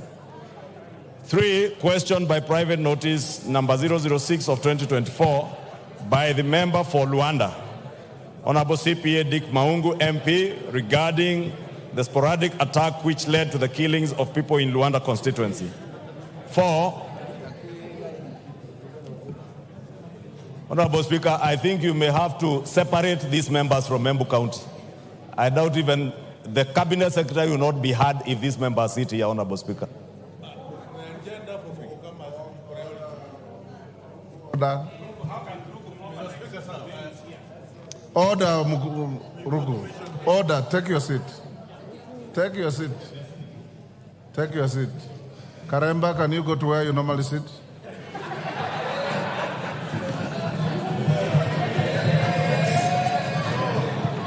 Go retreat to where you normally sit. In actual fact, Honorable Speaker, these 3 seats are reserved for members of the Parliamentary Service Commission and the Deputy Speaker. Retreat. And the commissioners have been displaced. Wind up. Wind up. Karemba, you will go and sit where you normally sit. Finish up, Majority Leader. Now that, Honorable Speaker, I can transact some peace. 4 was question by private notice number 08 of 2024 by the member for Lugari, Honorable Nabwere, Nabi MP regarding the status of the investigation into the circumstances that led to the death of two brothers, Mr. Bonaventure Ounza and Mr. Kalistas Apuoka, by the policemen based in Santo Police Station. 5 is question number 11 of 2024 by the member for Moyale, Honorable Professor Jaldesa Guyo MP, regarding the status of the investigation into the circumstances surrounding the shooting of Ms. Kabale Galgalo Guyo around Kangemi Mosque compound. 6, question by private notice by number 012 of 2024 by the member for Lamu, Honorable Monica Mudhoni MP, regarding the recurring conflict between herders and farmers in Ungu village of Hindi Ward, Witu and Mkunumbi wards in Lamu County. 7, question number 271 of 2023 by the member for Laisamis, Honorable Joseph Lekuton MP, regarding birth and death registration offices in Laisamis and Loyangalani sub-counties. 8, question number 02 of 2024 by the member for Matungu, Honorable Oscar Peter Navulindo MP, regarding the surge in cases of livestock theft in the Western region and in particular Matungu constituency. 9, question number 03 of 2024 by member for Kinango, Honorable Gonzi Rai MP, regarding the deployment of the contingent of GSU officers to Kazamoyo village in Kwale County. Question number 05 of 2024 by the member for Bahati, Honorable Irene Joki MP, regarding the replacement of the vehicle with registration plate number GKB340J assigned to the Deputy County Commissioner for Nakuru North Sub-County. Question number 37 of 2024 by the member for Isiolo South, Honorable Tubi Bidu MP, regarding the issuance of identification cards to residents of northeastern and bordering regions. Sorry, Honorable Speaker. 11 is question number 45 of 2024 by the member for Fafi, Honorable Yakub Farah MP, regarding actions taken by the government to enhance security in Fafi constituency. 13, question number 48 of 2024 by the member for Emuhaya, Honorable Omboko Milemba MP, regarding the intimidation and unfair labor practices against non-local teachers in Mandera County and the broader northeastern region. 14 is question number 050 of 2024 by the member for Kilome, Honorable Thadia Zambia MP, regarding the gazettement of Nzai sub-location in Makueni constituency. 15 is question number 123 of 2024 by the member for Yata, Honorable Robert Basil MP, regarding the omission of Yata sub-county administrative units from Gazette Notice number 1766. Lastly is question number 124 of 2024 by the member for Kiambu, Honorable Mashua Waithaka MP, regarding delay in issuance of national identification cards within Kiambu constituency.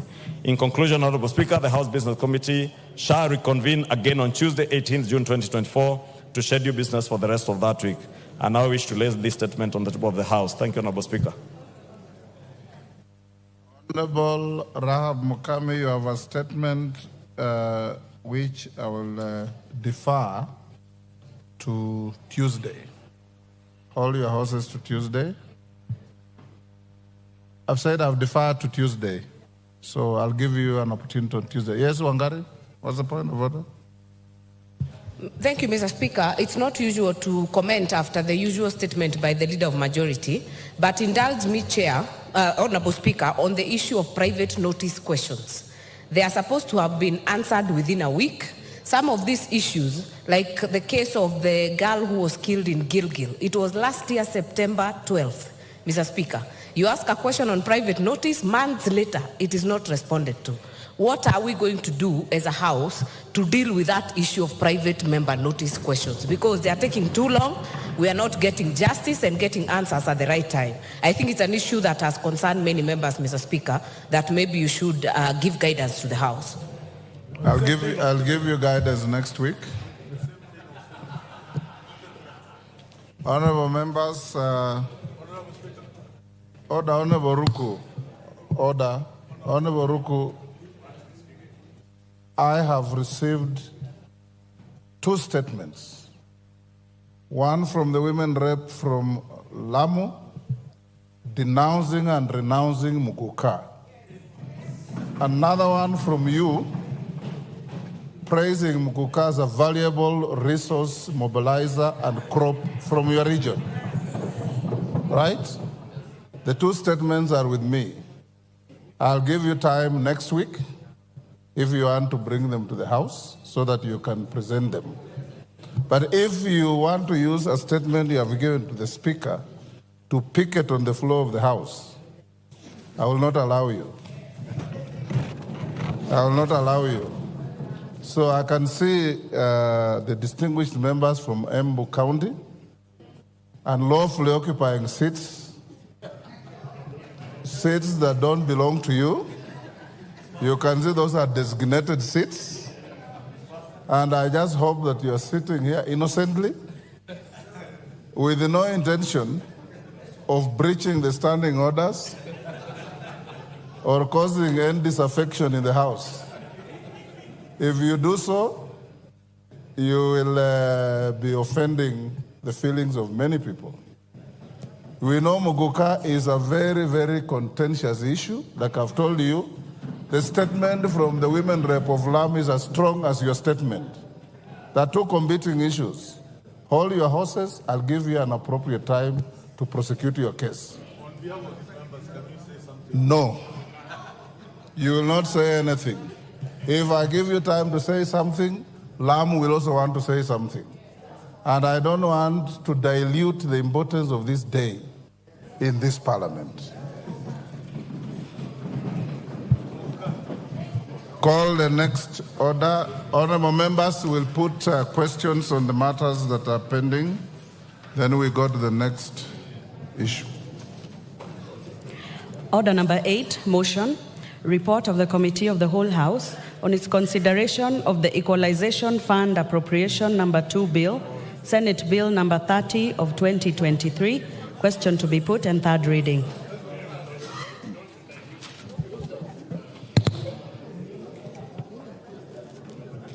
Order, honorable members, at order number 8, I now put the question, which is that this House do agree with the report of the Committee of the Whole House on its consideration of the Equalization Fund Appropriation number 2 Bill, Senate Bill number 30 of 2023. As members of that opinion say aye. Will those of the contrary opinion say nay? The ayes have it. The mover of the bill, Honorable Ndindi. Thank you very much, Honorable Speaker.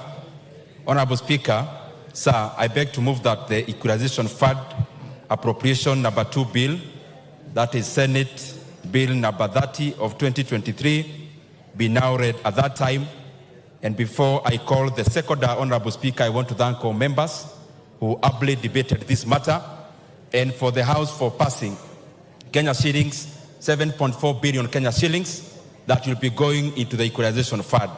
Honorable Speaker, it is also important for members to know that we have also budgeted for the arrears in the previous years that were never disbursed, especially because of the standoff in terms of regulations. And therefore, we'll be passing over Kenya shillings 7.4 billion to the counties and to the areas that should be boosted.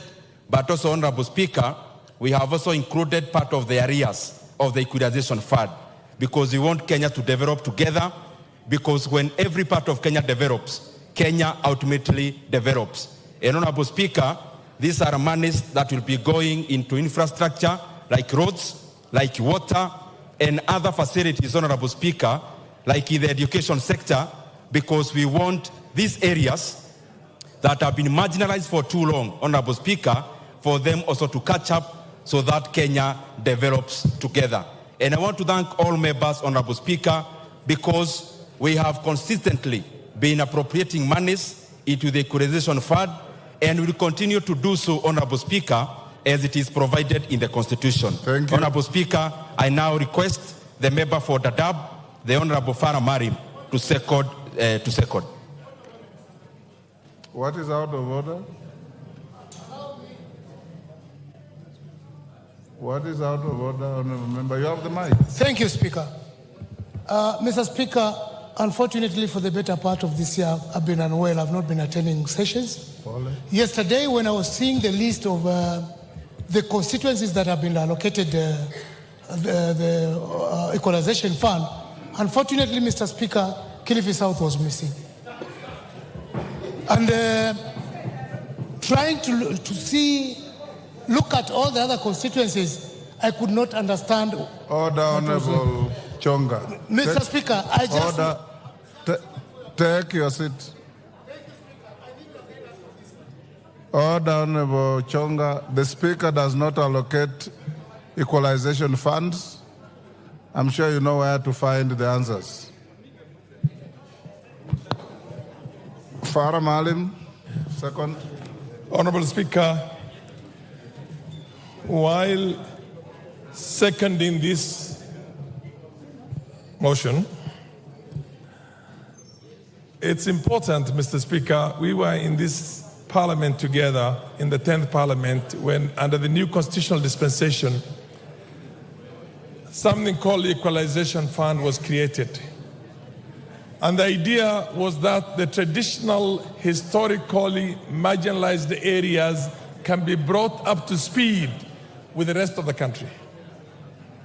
More so in light of what we had before, which was called the Sessional Paper number 10 of 1965, which essentially cut off the so-called buffer zones of the North and the former NFD from development. Mr. Speaker, we had 14... Order. Honorable I just want to second that, but I'm seconding. You are making an important point at the wrong forum. Yes, I just want to make an observation. I've already seconded it. But those are matters that in line with exactly, in line with what the chair has done. The chair has elaborated essentially on why he thinks this should be passed. I am also elaborating on that, but putting a rider in that this now has been watered down to 34 constituent counties. So I support it. And I'm happy that the chair of the committee has done a lot of efforts to make sure this money is disbursed. But how much infrastructural development will 90 million do for Garissa in terms of tarmac roads, in terms of national grid, in terms of all those things? Equalization, the word equalization means bring them up to speed. But having said that, I know that we have a minority here, but I second it. Thank you very much. Thank you. Order. I now propose the question, but Honorable Chonga, the allocation of equalization fund is done by the CRA. Then, order, Honorable Farah. We are the ones who drafted the Constitution 2010. The areas that were identified were subsequently expanded by CRA and approved by Parliament. I now propose the question, which is that the Equalization Fund Appropriation Number 2 Bill, Senate Bill Number 30 of 2023, be now read a third time. And I put the question. I now put the question, and I confirm that we have the requisite quorum, which is that the Equalization Fund Appropriation Number 2 Bill, Senate Bill Number 30 of 2023, be now read a third time. As many of that opinion say aye. Aye. Will those of the contrary opinion say nay? The ayes have it. A bill for an act of Parliament to authorize the issue of sum of money out of the consolidated fund and its application towards the service for the year ending 30th June 2024 to appropriate the sum for certain public basic services and for connected purposes. Order number 9, motion, report on the consideration of the consolidated fund services expenditures for the supplementary estimates 2 for the financial year 2023-2024 and the budget estimates for the financial year 2024-2025. Question to be put. Order, honorable members. Order, Chief Whip, take your seat.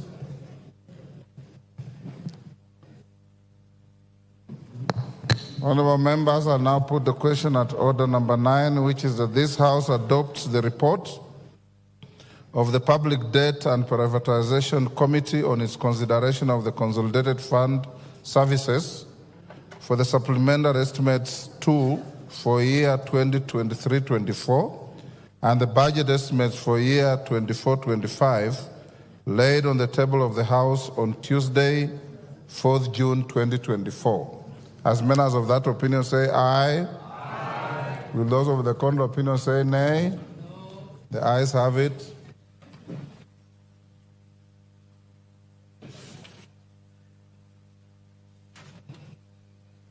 Honorable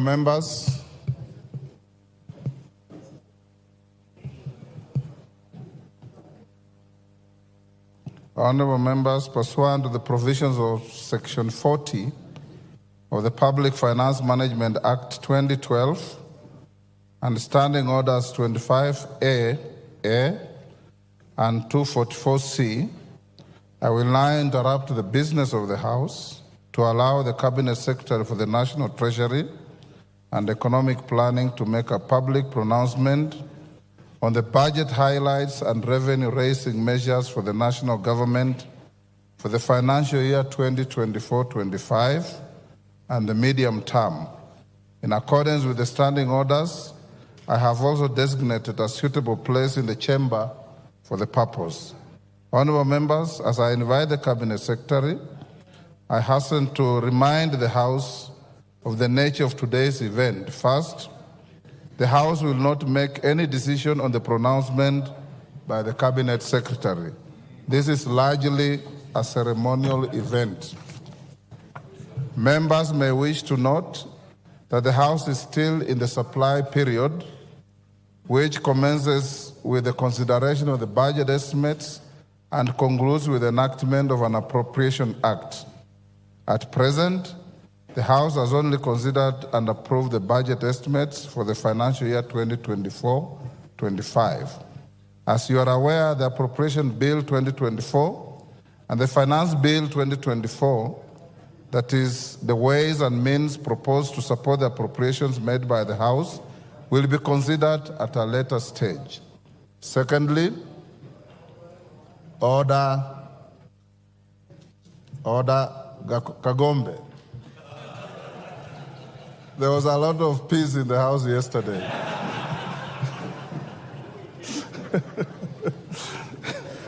But you are welcome back to the House. Secondly, honorable members, I wish to allay the fears of a number of members who have approached me and raised concerns relating to the Finance Bill 2024. The House is not considering or voting on anything related to the Finance Bill today. Indeed, the bill is still undergoing public participation before the Departmental Committee on Finance and National Planning, and the committee is yet to table its report. Any concerns relating to the bill shall be adequately addressed by the House once the committee tables its report, hopefully in the next week. Thirdly, as stated earlier, the Cabinet Secretary is discharging a largely ceremonial function. Section 40 of the Public Finance Management 2012 requires the Cabinet Secretary to make a public pronouncement on the budget policy highlights and revenue-raising measures for the national government, taking into account international obligations entered into under the East African Community Treaty. As members are aware, partner states of the East African Community have a standing agreement to present and table budget statements to their respective parliaments every second Thursday of June, which is today. I hope the foregoing adequately clarifies the nature of today's event. And before I call the Cabinet Secretary, I wish to welcome our invited guests who comprise Cabinet Secretaries, Principal Secretaries, members of the Diplomatic Corps, and all other invited guests seated in the Speaker's row, diplomatic boxes, and the galleries. The Cabinet Secretary for the National Treasury, Professor Njuguna Ndungu, PhD, EGH, you may now proceed to the podium.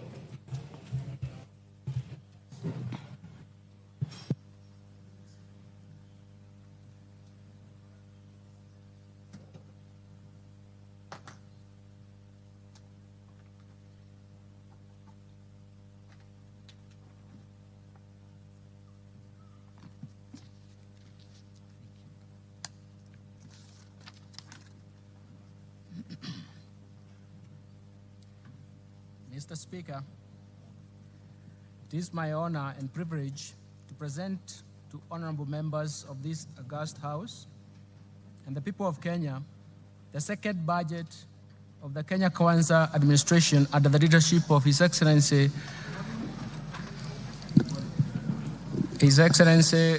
Dr. William Samoei Ruto, the President of the Republic of Kenya, and the Commander-in-Chief of the Defense Forces. This budget reaffirms the priority policies and strategies for achieving the bottom-up economic transformation agenda that is progressively improving the livelihoods of Kenyans.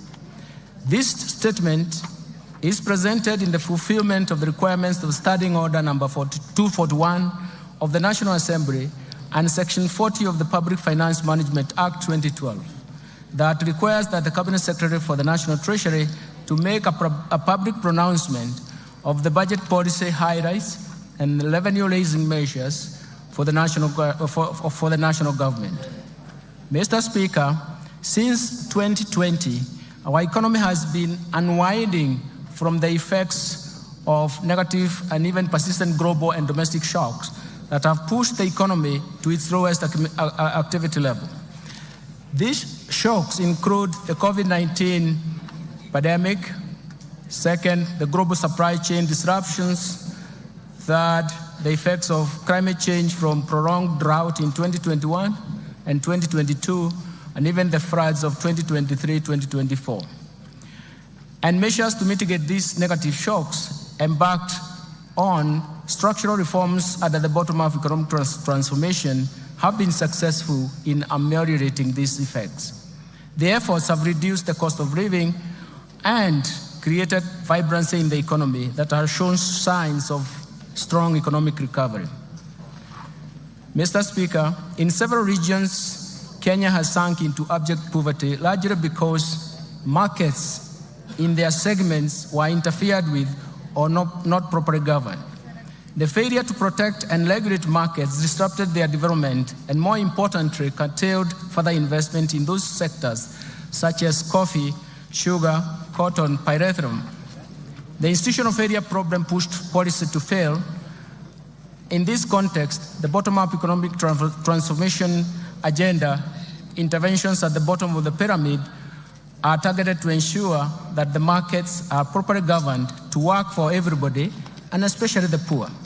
Mr. Speaker, for Kenya to transition from the middle-income status of the economy to an upper middle-income status as envisioned in the Kenya Vision 2030, two driving factors are important.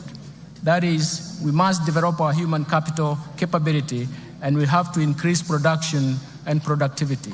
Mr. Speaker, the Kenyan economy is susceptible to the ravaging impact of climate change, as demonstrated in the 2021-22 severest drought, which was more severe, which we haven't seen in the last 40 years, and the events of floods that have led to massive loss of property and life. The most important thing is that these shocks have shifted budgetary resources from economic activity to saving lives and rebuilding damaged infrastructure. And this calls for urgent and decisive interventions, especially to our supply side, which I will later address in this statement. Mr. Speaker, our fiscal policy is geared towards supporting bottom-up economic transformation agenda through continued implementation of a fiscal consolidation plan designed towards slowing down the growth of public debt without compromising economic growth. The fiscal consolidation efforts will continue to target domestic revenue mobilization and rationalization of spending through improved public financial management while reallocating resources in priority areas. Mr. Speaker, in this year's budget process, we accorded Kenyans an opportunity to share their views on how to address the economic challenges facing the country. Kenyans responded to our call and requested the government to address, through this budget, first, the devastating effects of the ongoing floods, second, taxation concerns and cost of living, third, the level of unemployment, fourth, protection of the poor and the vulnerable, fifth, reduction of wastage in public expenditures at the national and county governments level.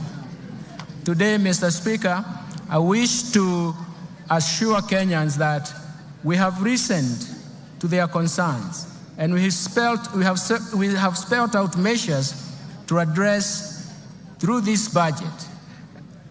In this regard, the budget highlights and even the government's plan to strengthen the resilience of our economy to navigate the global turbulence, accelerate economic transformation, and decisively address the overarching developmental challenges in line with better bottom-up economic transformation agenda. It is in this context we have chosen the theme of this year's budget as sustaining the bottom-up economic transformation agenda, fiscal consolidation, and investing in climate change mitigation and adaptation for improved livelihoods. Mr. Speaker, it is now my privilege and honor to present the economic policy context of this budget. Thereafter, I will broadly outline the policy priorities and structural reforms underpinning the bottom-up economic transformation agenda. The proposed resource allocation as well as revenue-raising measures that the government will implement in the financial year 2024-2025 budget are going to be summarized. But, Mr. Speaker, we have to remember that we have one major problem that has three phases. This problem is as follows. There is increased demands for increased spending or expenditures from the government. That means that either we have to finance that through taxes or debt. The second dimension of this problem is that there is limitation and even constraints imposed in terms of public debt accumulation and even the debt carrying capacity of the economy. That, and more fundamentally, there are limitations in terms of mobilizing higher tax revenues, something that we have to remember, something that is quite critical from our side. Let me turn now to the economic policy context. Mr. Speaker, the financial year 2024-2025 budget has been developed against a backdrop of improved global economic outlook. The world economy stood at 3.2% in terms of growth in 2023 and is projected to continue at the same pace in 2024. In the domestic economy, Mr. Speaker, the Kenyan economy is now unwinding from layers of negative and persistent shocks. And some of these shocks have actually have been protected and have a structural and permanent effects on the economic activities. Mr. Speaker, through forecast interventions as well as structural reforms, the policies of Kenya Kwanza government have started to yield some positive results. Economic recovery is evident, with a GDP growth of 5.6% in 2023, up from 4.9% in 2022. This is above the global average and also above the average of sub-Saharan African region.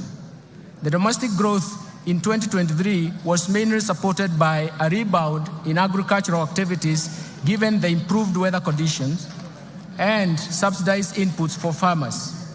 The resilience of the services sector remained strong in that same year. So the overall inflation also declined to its target level at 5%, and in April 2024, from a peak of 9.6% in October 2022. The decline was driven mostly by easing of food and energy prices, a strong pass-through effects from exchange rate appreciation, and the impact of monetary policy actions. And the tight monetary policy has been complemented by fiscal policy measures to enhance food production through subsidy program on fertilizer and seeds. Mr. Speaker, in February this year, the government took advantage of the improved international financial market conditions to refinance the buyback of US $1.5 billion of the Eurobond 2024. The government, through this process successfully removed the uncertainty of the settlement of the Eurobond. The government also successfully issued an 8.5-year infrastructure bond that attracted significant foreign investors, making it the most successful domestic bond issuance in the country's history. Mr. Speaker, These two operations in February significantly improved the market perception together with a tight monetary policy stance and significant reforms in the interbank foreign exchange market. It has brought stability in the foreign exchange market. As of 31st May 2024, the exchange rate was Kenya shillings 130.20 to the US dollar from a high of 163 earlier on in January. And this represents a significant appreciation of 18.7%. The appreciation and stability of the exchange rate created confidence and triggered inflows of foreign exchange foreign direct investment and attracted investors to the Nairobi Securities Exchange. In order to enhance monetary policy transmission, the Central Bank of Kenya has adopted a new monetary policy implementation framework, and this is based on inflation targeting and introduces an interest rate corridor around the central bank rate. The interbank rate is expected to be within this corridor. In addition, the Central Bank of Kenya launched the DAO CSD, a central securities depository infrastructure that delivers world-class level of registry, custodial, and even settlement services for both primary and secondary market operations. Mr. Speaker, I wish to encourage Kenyans and investors to take advantage of the DAO CSD to invest in risk-free treasury bills and bonds in order to grow their wealth and secure their financial future. We have simplified the DAO CSD, and investors can simply use the USSD *866# to log in and invest a retail bond for amounts as low as 600 shillings. This also will be allowed to make investments of government securities all inclusive and include the bottom of the pyramid. Mr. Speaker, the strong economic fundamentals together with the renewed investor confidence is a signal for accelerated, broad economic growth and creation of jobs for our youth. In 2023, the total new jobs generated in the economy increased from 848,200 jobs compared to 816,600 new jobs generated in 2022. And this is attributable to policies implemented, especially when you focus on affordable housing and the agricultural sector interventions. Looking ahead, Mr. Speaker, and considering the ongoing reforms and even additional measures the government is introducing through the budget statement, we project our economy to grow at 5.5% in 2024 and 2025. This strong growth will be supported by ongoing interventions at the bottom-up economic transformation agenda. In this regard, the government will accelerate investment in human capital development and capital accumulation, in market development, protection and regulation, in domestic resource mobilization, in reforming and restructuring government institutions, and finally, and more important, digitization to usher an era of efficiency in economic management to support economic recovery. Mr. Speaker, in order to safeguard macroeconomic stability and protect the fragile economic recovery, monetary and fiscal policies will remain very prudent. The Central Bank of Kenya will ensure inflation rate remains within target while maintaining a competitive exchange rate and stable interest rates. The Central Bank is further expected to safeguard the improvements in the functioning of the interbank foreign exchange market and apply all its instruments to strengthen the monetary policy transmission mechanism. On the other hand, Mr. Speaker, fiscal policy stance over the medium term aims at supporting the government's bottom-up economic transformation agenda by delivering a strong fiscal consolidation with fiscal deficit declining from 3.3% of GDP in financial year 2024-2025 from a high of 5.7% of GDP in financial year 2023-2024. This will improve the primary surplus to 2.3% of GDP in the financial year 2023-2025 from a primary deficit of 0.4% in the previous year. I will later in this statement elaborate on policy measures to deliver the strong fiscal consolidation.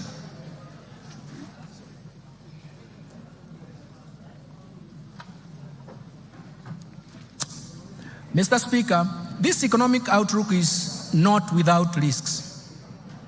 We continue to witness external shocks and recurrence of extreme weather events that not only affects the economic activities, but also pose major fiscal risks. The government will take appropriate interventions to cushion the economy from these risks. Mr. Speaker, let me now expound on the policy priorities of the government to promote economic transformation and improve livelihoods for Kenyans.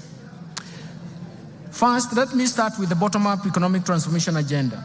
To strengthen economic recovery, the government will accelerate the implementation of policies, programs, projects, and interventions in bottom-up economic transformation agenda. First, enhance agricultural transformation. Second, support micro, small, and medium enterprises. Third, provide affordable housing and settlement. Fourth, achieve universal health care. Fifth, support growth of the digital superhighway and creative economy that will support job creation. Towards actualizing these objectives, actualizing development objectives to the public, the government in March 2024 launched the fourth medium-term plan for the period of 2023-2027. The MTP4, as we call it, translates the better aspirations into concrete priority interventions to be implemented by both levels of government. These are premised on the value chain approach with sectors which will target sectors with the highest impact to drive the economy and sustain economic recovery. The key priority interventions focus on the following value chains.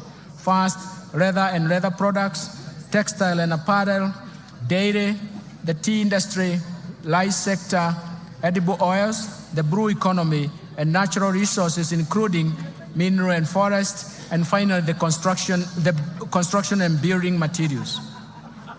The value chain approach ensures rational resource allocation by eliminating wastage of resources occasioned by duplication, overlap, fragmentation, and ineffective coordination in the implementation of the program and projects, while promoting a whole of government approach to service delivery.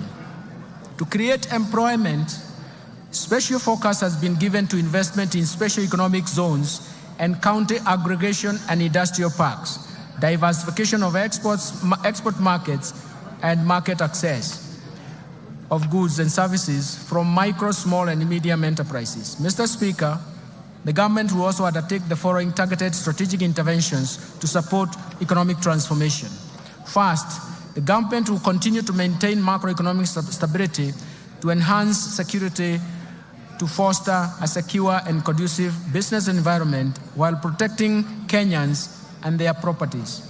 Second, the government will scale up development of critical infrastructure in the country, such as roads, railway, air, seaports, energy, water, and reduce the cost of doing business and ease movement of people and goods, as well as promote competitiveness.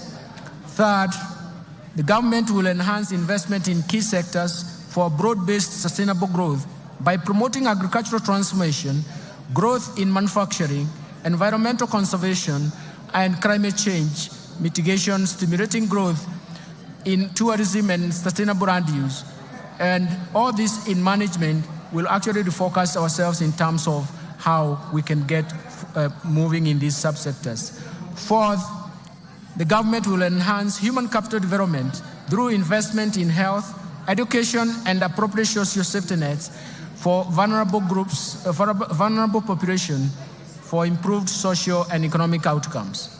Fifth, the government will support the youth, women, and even persons living with disabilities through government-funded empowerment programs that leverage on partnership with private sector organizations.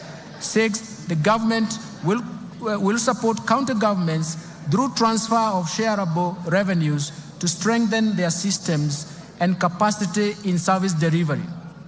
Mr. Speaker, it's important to notice that it is for the first time since the advent of devolution that the county governments are getting shareable revenue which is surpassing 400 billion shillings. Lastly, implement various policy and legal institutional reforms that will enhance the efficiency of public service delivery. Let me turn now to investing in climate change mitigation and adaptation to enhance resilience. Mr. Speaker, the effects of climate change have become detrimental to economies across the globe, with extreme weather conditions, events affecting lives and livelihoods of millions of people. The rising cost of adaptation are diverting funds from essential services like healthcare and education and potentially destabilizing the economies. Mr. Speaker, Kenya has not been spared by these negative effects of climate change. The recent unprecedented floods that our country faced following the prolonged drought in 2021-2022 claimed lives, caused injuries to many people, and wreaked havoc on property, infrastructure, and livelihoods. The government responded promptly and undertook short-term measures to mitigate the devastating impacts of the drought and floods. Going forward, we shall formulate and implement long-term climate change adaptation and mitigation strategies to generate strong resilience pathways. Mr. Speaker, our climate action agenda is informed by the need to restore our degraded ecosystem that include forests, rivers, and wetlands. It is for this reason that His Excellency the President has rallied Kenyans to prioritize environmental conservation, implement aggressive reforestation, afforestation, and wetland restoration programs, and reverse the biodiversity loss and even land degradation. In response to the President's call, the government has stepped up climate adaptation mitigation efforts, including green energy, smart agriculture, decarbonizing manufacturing, e-mobility, and green building, all aimed at the attainment of zero carbon by 2050.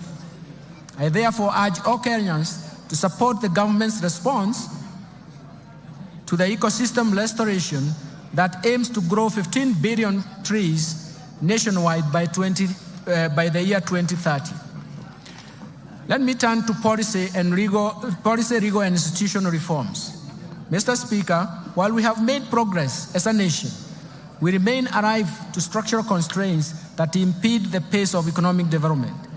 Aware that sustainable economic transformation is predicated on timely implementation of appropriate policy, legal and institutional reforms, I propose the following interventions that will improve the business environment, increase efficiency in public service delivery, and strengthen the accountability and transparency of public finance management.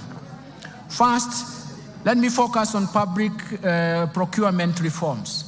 Mr. Speaker, in my last budget speech, I informed this House of the government's plan to fully automate public procurement and disposal processes by implementing an end-to-end e-government procurement system.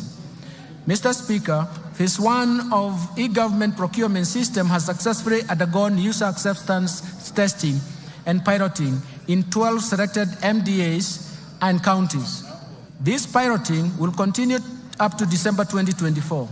The system comprises, among others, an e-marketplace, electronic marketplace for the common user items where prices for various outlets are feasible, allowing intense competition in procurement of these common user items.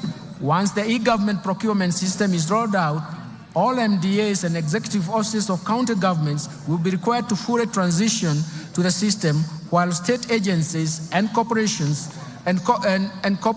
county assemblies, and even county agencies will be onboarded in the second phase within the 2024-2025 fiscal year. The system will reduce cost of goods, works, and even services between 10 and 15%, maximize value for money, and increase the transparency of procurement. Second, let me turn to restraining growth of public sector wage bill. Mr. Speaker, the public sector wage bill continues to rise, leaving few resources for development. public sector wage bill stood at 38.2% of the ratio as a ratio of total revenue in 2021. To contain the wage bill, the government implemented a wage freeze in the financial years 2021-22, 2022-23, in addition to eliminating and streamlining the number of allowances. Further actions planned in relation to containing the wage bill include: first, all MDAs and county governments should review and rationalize their staff establishment to ensure affordability, fiscal sustainability with the right composition and skill sets. Second, the government will roll out a unified human resource information system for the entire public sector starting from 1st July. The system consolidates human resource and payroll data in the public service for access through single warehouse. The system has been linked to the Kenya Revenue Authority iTax to facilitate filing of payee returns. This reform will eliminate the multiple manual and standalone payroll systems. Third, the Salaries and Remuneration Commission will continue to streamline allowances paid in the public sector through harmonization and rationalization of categories, rates, rules for allowances. And fourth, the Salaries and Remuneration Commission will progressively review allowances and benefits in the future, collective bargaining agreements, and align them to the provisions of allowances policy framework for the public service. Third, let me turn to state corporations reform. In order to address the challenges faced by state corporations, including government-owned enterprises, the government will first privatize government-owned enterprises whose mandates are no longer relevant, those that require huge budgetary allocations for bailouts, and those producing goods and services that are more efficiently produced by the private sector. Second, restructure the state corporations through mergers and or transfer back to parent ministries or relevant state corporations to remove duplication of functions, and enhance the efficiencies and synergies in operations so as to optimize use of limited resources. And ensure state corporations are self-sustaining, generate additional revenue to the exchequer, and also ensure quality service delivery to Kenyans. In addition, Mr. Speaker, the government is committed to implement policy changes to ensure government-owned enterprises realize their full potential. You will note that in 2023, the cabinet approved the ownership policy for the government-owned enterprises. And this is a key governance reform framework. Mr. Speaker, to anchor the policy in law and to give effect to its operationalization, a draft Government-Owned Enterprise Bill 2024 has been finalized and is undergoing public participation. Once the process is completed and an approval granted by Cabinet, the bill will be submitted to this august House for consideration, and I'm seeking support from this House for approval of the bill. Mr. Speaker, we have also prepared a draft Government Investment Regulations 2024 to provide a framework for efficient and effective management of government investment. The draft regulations will be taken through public participation before submission to this House for consideration and, if possible, approval. Fourth, let me turn to pending bills. Mr. Speaker, in the last budget statement, I informed this House that the government plans to establish a pending bills verification committee to carry out a thorough analysis of all stock of pending bills for the period 1st July 2005 to 30th June 2022, and formulate measures to stop accumulation of pending bills going forward. Mr. Speaker, as you are aware now, His Excellency the President inaugurated the Pending Bills Verification Committee in November 2023. The committee received a total of 94,997 pending bills claims valued at Kenya shillings 662.3 billion. Analysis of the pending bill claims submitted by MDAs is ongoing. The general public has been given an opportunity to submit any pending bill claims owed by the national government. The committee is expected to complete its work and submit a report by October 2024 for implementation within the fiscal framework. Fifth, the national assets and inventory management reforms. Mr. Speaker, the National Treasury has initiated reforms geared towards automating assets and inventory management in MDAs as well as county governments. In this regard, the National Treasury will operationalize the assets and inventory management modules of IFMIS, with the module of all MDAs scheduled to launch and go live in July 2024. The rollout of county governments will commence thereafter. These reforms will enable the accounting officers to have visibility of all assets and inventory under their control and facilitate optimal assets utilization. Sixth, let me turn to financial sector reforms. Mr. Speaker, the Kenya banking sector remains stable, resilient, and continues to play its role in mobilizing funds and channeling them to deserving productive economic sectors and activities. The banking sector remained profitable with a growth of assets of 0.3%. It is now standing at 7.74 trillion in February 2024. Credit from commercial banks to the private sector stood at around 6.9% in terms of growth in April 2024 and has benefited key sectors of the economy. The Financial Inclusion Fund, popularly known as the HASRA Fund, and the de-risking of lending to the MSMEs through the Credit Guarantee Scheme have facilitated additional lending to the MSME sector. Mr. Speaker, to position the banking sector to effectively play its role in Kenya's socio-economic transformation, 3 recent reforms have been implemented.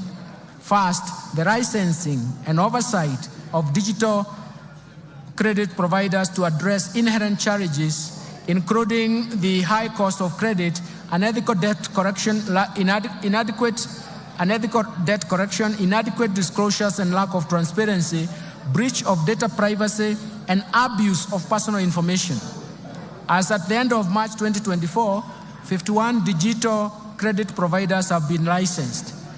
Secondly, on climate change, the CBK in April 2024 issued draft Kenya Green Finance Taxonomy for public participation that will serve as a tool to classify whether particular economic activities are green or environmentally sustainable and serve as a guide for banking sector and other market participants in making informed investment decisions or financing decisions. Third, to eliminate money laundering and vulnerability in the banking sector, the CBK has revised the anti-money laundering and combating the financing of terrorism and proliferation of financing, and the supervisory framework has been implemented so that the risk-based supervision is enacted, undertaking institutional and sectoral risk assessment and enhancing staff complement capacity for supervision. Mr. Speaker, the Kenya banking sector is exposed to dynamic global, regional, and even local developments, necessitating reforms in this respect. The following reforms are proposed. First, the Central Bank of Kenya intends to progressively increase the minimum core capital for banks from the current 1 billion to Kenya shillings 10 billion. The CBK will engage the market for an appropriate timetable to achieve this goal. This is intended to strengthen the resilience and increase the bank's capacity to finance large-scale projects while creating sufficient capital buffer to absorb and withstand shocks posed by continuous emerging risks associated with adoption of technology and innovation as institutions expand. Second, the central bank plans to amend the Banking Act to provide for stiff dissuasive penalties that are proportionate to the violations committed, support a strong compliance culture in banks, and also make sure that it aligns to international best practice.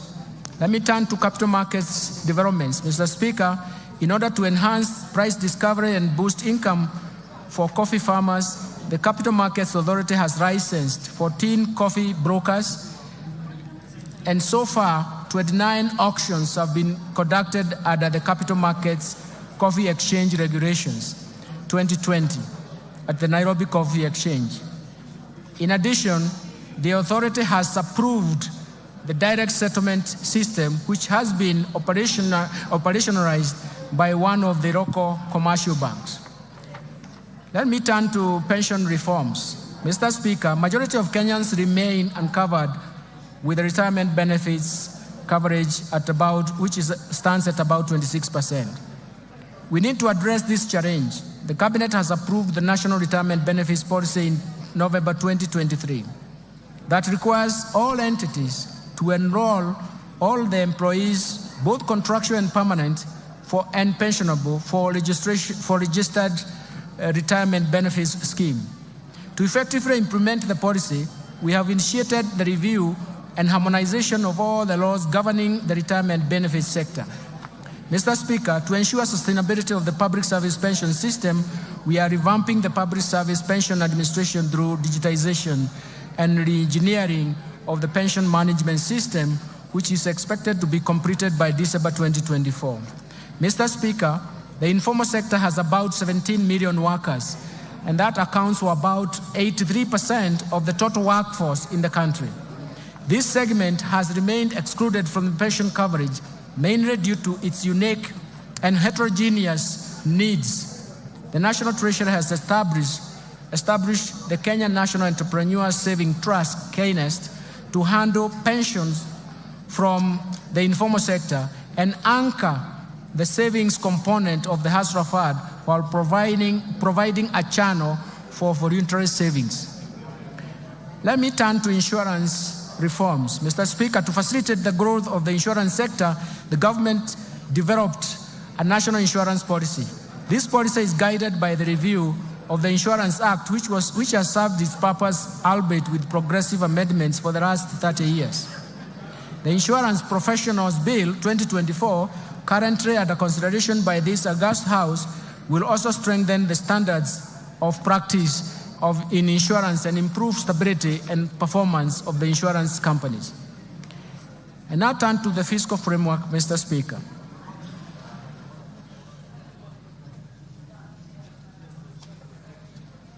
Mr. Speaker, the government's fiscal policy is to enhance fiscal consolidation efforts to reduce debt vulnerabilities and rebuild fiscal buffers amid significant global and even domestic challenges. These external and domestic shocks that Kenya has experienced serve as a reminder of the importance of fiscal buffers.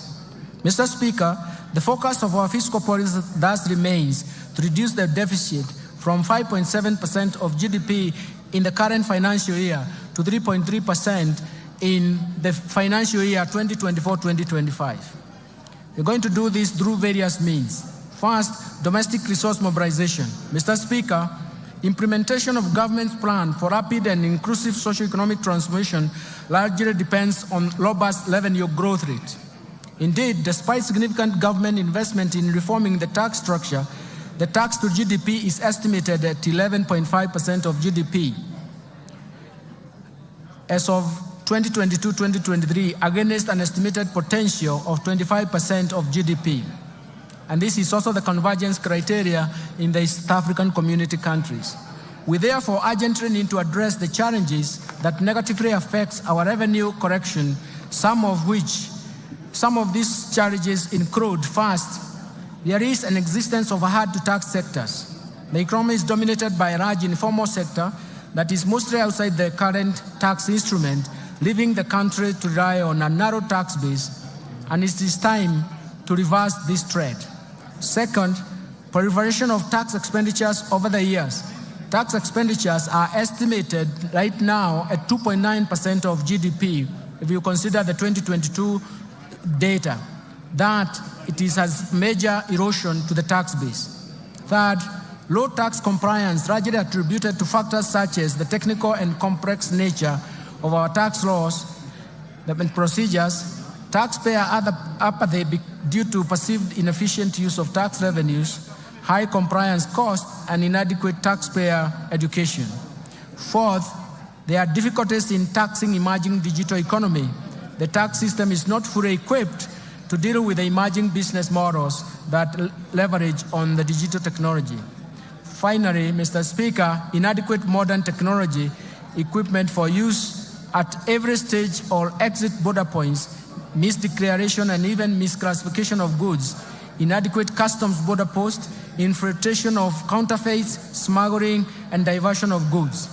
Mr. Speaker, in order to address these challenges and enhance the revenue mobilization, we shall implement a combination of tax policy and administrative reforms.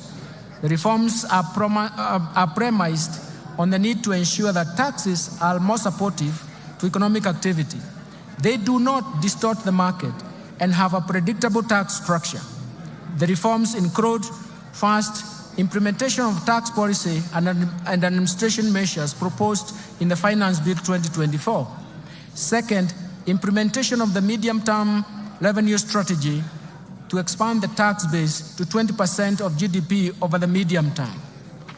Third, to strengthen the tax administration for enhanced compliance through leveraging on technology to revolutionize tax processes, sealing revenue loopholes, and enhancing the efficiency of tax system. And finally, we're focusing on unlocking additional non-tax revenue potential by MDAs through the services they offer to the public. Let me turn to improving the efficiency of public expenditure. Mr. Speaker, turning to expenditures, we should ensure that our scarce resources are used in the most efficient and effective way. Mr. Speaker, in order to move towards a balanced budget and further improve efficiency in public spending, the following bold actions and reforms have been outlined in the financial year 2024-2025. First, rationalization of transfers to SAGAs by at least 30% from the financial year 2023-2024 approved budget, in line with the overall austerity measures cutting across all ministries, departments, and agencies.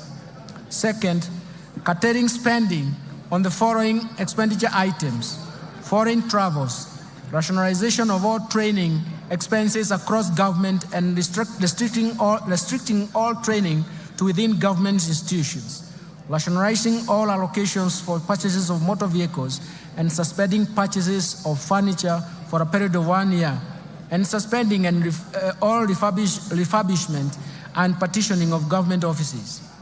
Third, the expenditure control measures that include suspension of all new recruitment in the public sector for 1 year, for the next 1 year, audit and cleanse all public payrolls, pension, and transfers to the vulnerable, with a view to eliminate ghost workers, as well as enforce payments of salary scales and that are approved as recommended by SRC, and consolidation of public procurement for common user items. Fourth, minimizing government expenditure but by leveraging on technology, and this will entail use of Wi-Fi emails for efficient communication. 5, reviewing the insurance schemes, especially looking at EDU, AFIA, indigence, public service, police, and prison commissions and independent offices under the universal health coverage, and align them to the Social Health Insurance Fund. The Social Health Insurance Fund now will be important because it will afford all Kenyans a universal health care with more benefits. 6th, suspending the policy of SAGAs investing surplus funds and enforce the requirement of PFM Act 2012 and the PFM Regulations 2015 to surrender such funds to the Exchequer. And finally, reviewing the regional development authorities to remove duplication of laws within those county governments and MDAs. Since the beginning of this financial year, the government has also implemented initiatives to contain the growth of expenditures. First, the government has undertaken measures to reduce spending to non-priority expenditures. Second, the public-private partnership framework targets commercially viable projects, but also considers the contingent liabilities that come under this framework. And third, we are reviewing the portfolio of externally funded projects with a view to restructuring and realigning them with bottom-up economic transformation agenda. All these initiatives, Mr. Speaker, will help lower the expenditures. I now turn to revenue measures, revenue projections. Mr. Speaker, With the policy measures and structural reforms highlighted above, we project total revenue corrections, including appropriations in aid for the financial year 2024-2025 budget to be Kenya shillings 3,343.2 billion, equivalent to 18.5% of GDP. Of these, ordinary revenue is projected to be Kenya shillings 2,917.2 billion, equivalent to 16.2% of GDP. Ministerial appropriations in aid is projected to be 426 billion shillings. Grants to this budget are provided at Kenya shillings 51.8 billion, all which is 0.3% of GDP. Expenditure projections. Mr. Speaker, total expenditure in the financial year 2024-2025 budget is projected at Kenya shillings 3,992 billion, or 22.1% of GDP. Of this, the recurrent expenditure will amount to Kenya shillings 2,840 billion, or 15.7% of GDP. The development expenditures, including allocations to domestic and foreign finance projects, contingency fund, and even equalization fund, is Kenya shillings 707.4 billion, equivalent to 3.9% of GDP. Total allocation to county governments is projected at Kenya shillings 444.5 billion, of which equitable share is 400.1 billion. Fiscal balance. Mr. Speaker, given the projected revenue grants against the projected expenditures, the fiscal deficit, including grants, is projected at 597 billion, equivalent to 3.3% of GDP, and this is down from Kenya shillings 925 billion, or 5.7% of GDP in 2023-2024. In this respect, the primary balance will improve to a surplus of 2.3% of GDP from a deficit of 0.4% of GDP in the current financial year. The fiscal deficit for 2024-2025 will be financed by net external borrowing of 333.8 billion, equivalent to 1.8% of GDP, and net domestic borrowing of 263.2 billion, which is equivalent to 1.5% of GDP. Public debt management. Mr. Speaker, Kenya meets its obligations promptly, and no debt arrears have been accumulated. Public debt is projected to remain within sustainable levels on account of fiscal consolidation path that reflects the decline in the ratio of debt to GDP in present value terms over the medium term. To improve Kenya's debt sustainability and boost our credit rating position, the government will continue to implement measures to enhance growth of foreign exchange earnings.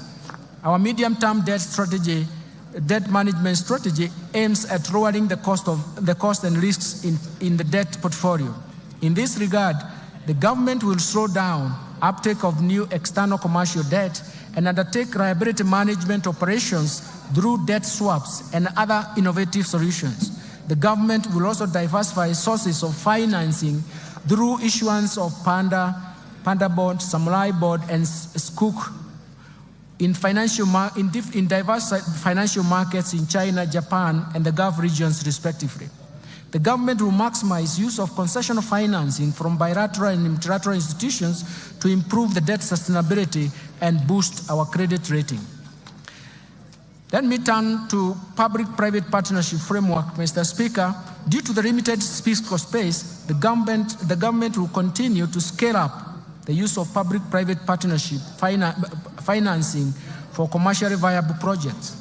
Currently, there are 37 projects at various stages of PPP project cycle. In order to enhance viability of PPP projects, I will soon be proposing amendments to the PFM Act 2012 to speed up the process of financial close, as well as ensure that the related fiscal cost and contingent liabilities are within acceptable levels. Let me turn to public investment management. Mr. Speaker, in order to increase efficiency and effectiveness of public spending, the government will continue to implement public investment management regulations at the national government and commence a rollout of county governments. The regulations are aimed at streamlining and initiating execution and delivery of public projects within the timelines. Further, the government will roll out public investment management information system to all MDAs to improve the management of development projects in the country. Strengthening financial management reforms is very critical, and now I'll turn to this migration to accrual accounting, Mr. Speaker. The transition to accrual accounting from cash basis marks a significant milestone in our nation's journey to strengthening public finance management. In recognition of this, the Cabinet in March 2024 approved the transition from cash to accrual basis of accounting to improve cash management and enhance the financial and fiscal reporting. The accrual accounting will enable the government to account for all assets and liabilities, including all government assets. With accrual accounting, we will also be able to account for all pending bills, public debt, and pension liabilities. Mr. Speaker, this is an important step to strengthen the public finance management, and I will therefore direct all MDAs and county governments to migrate to accrual accounting starting July 2024. This effectively means, Mr. Speaker, that the last financial statement to be prepared on cash basis by national and county governments will be for the financial year 2023-2024.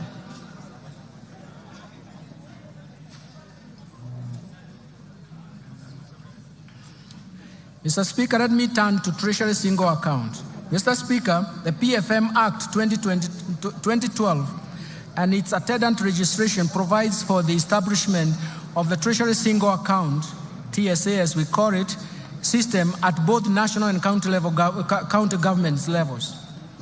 Based on the experience over the last 10 years since the enactment of PFM Act 2012, the need to review the scope of TSE implementation has become apparent. To improve public cash management, it is necessary to operationalize other elements of the TSA system and that are envisaged in the law.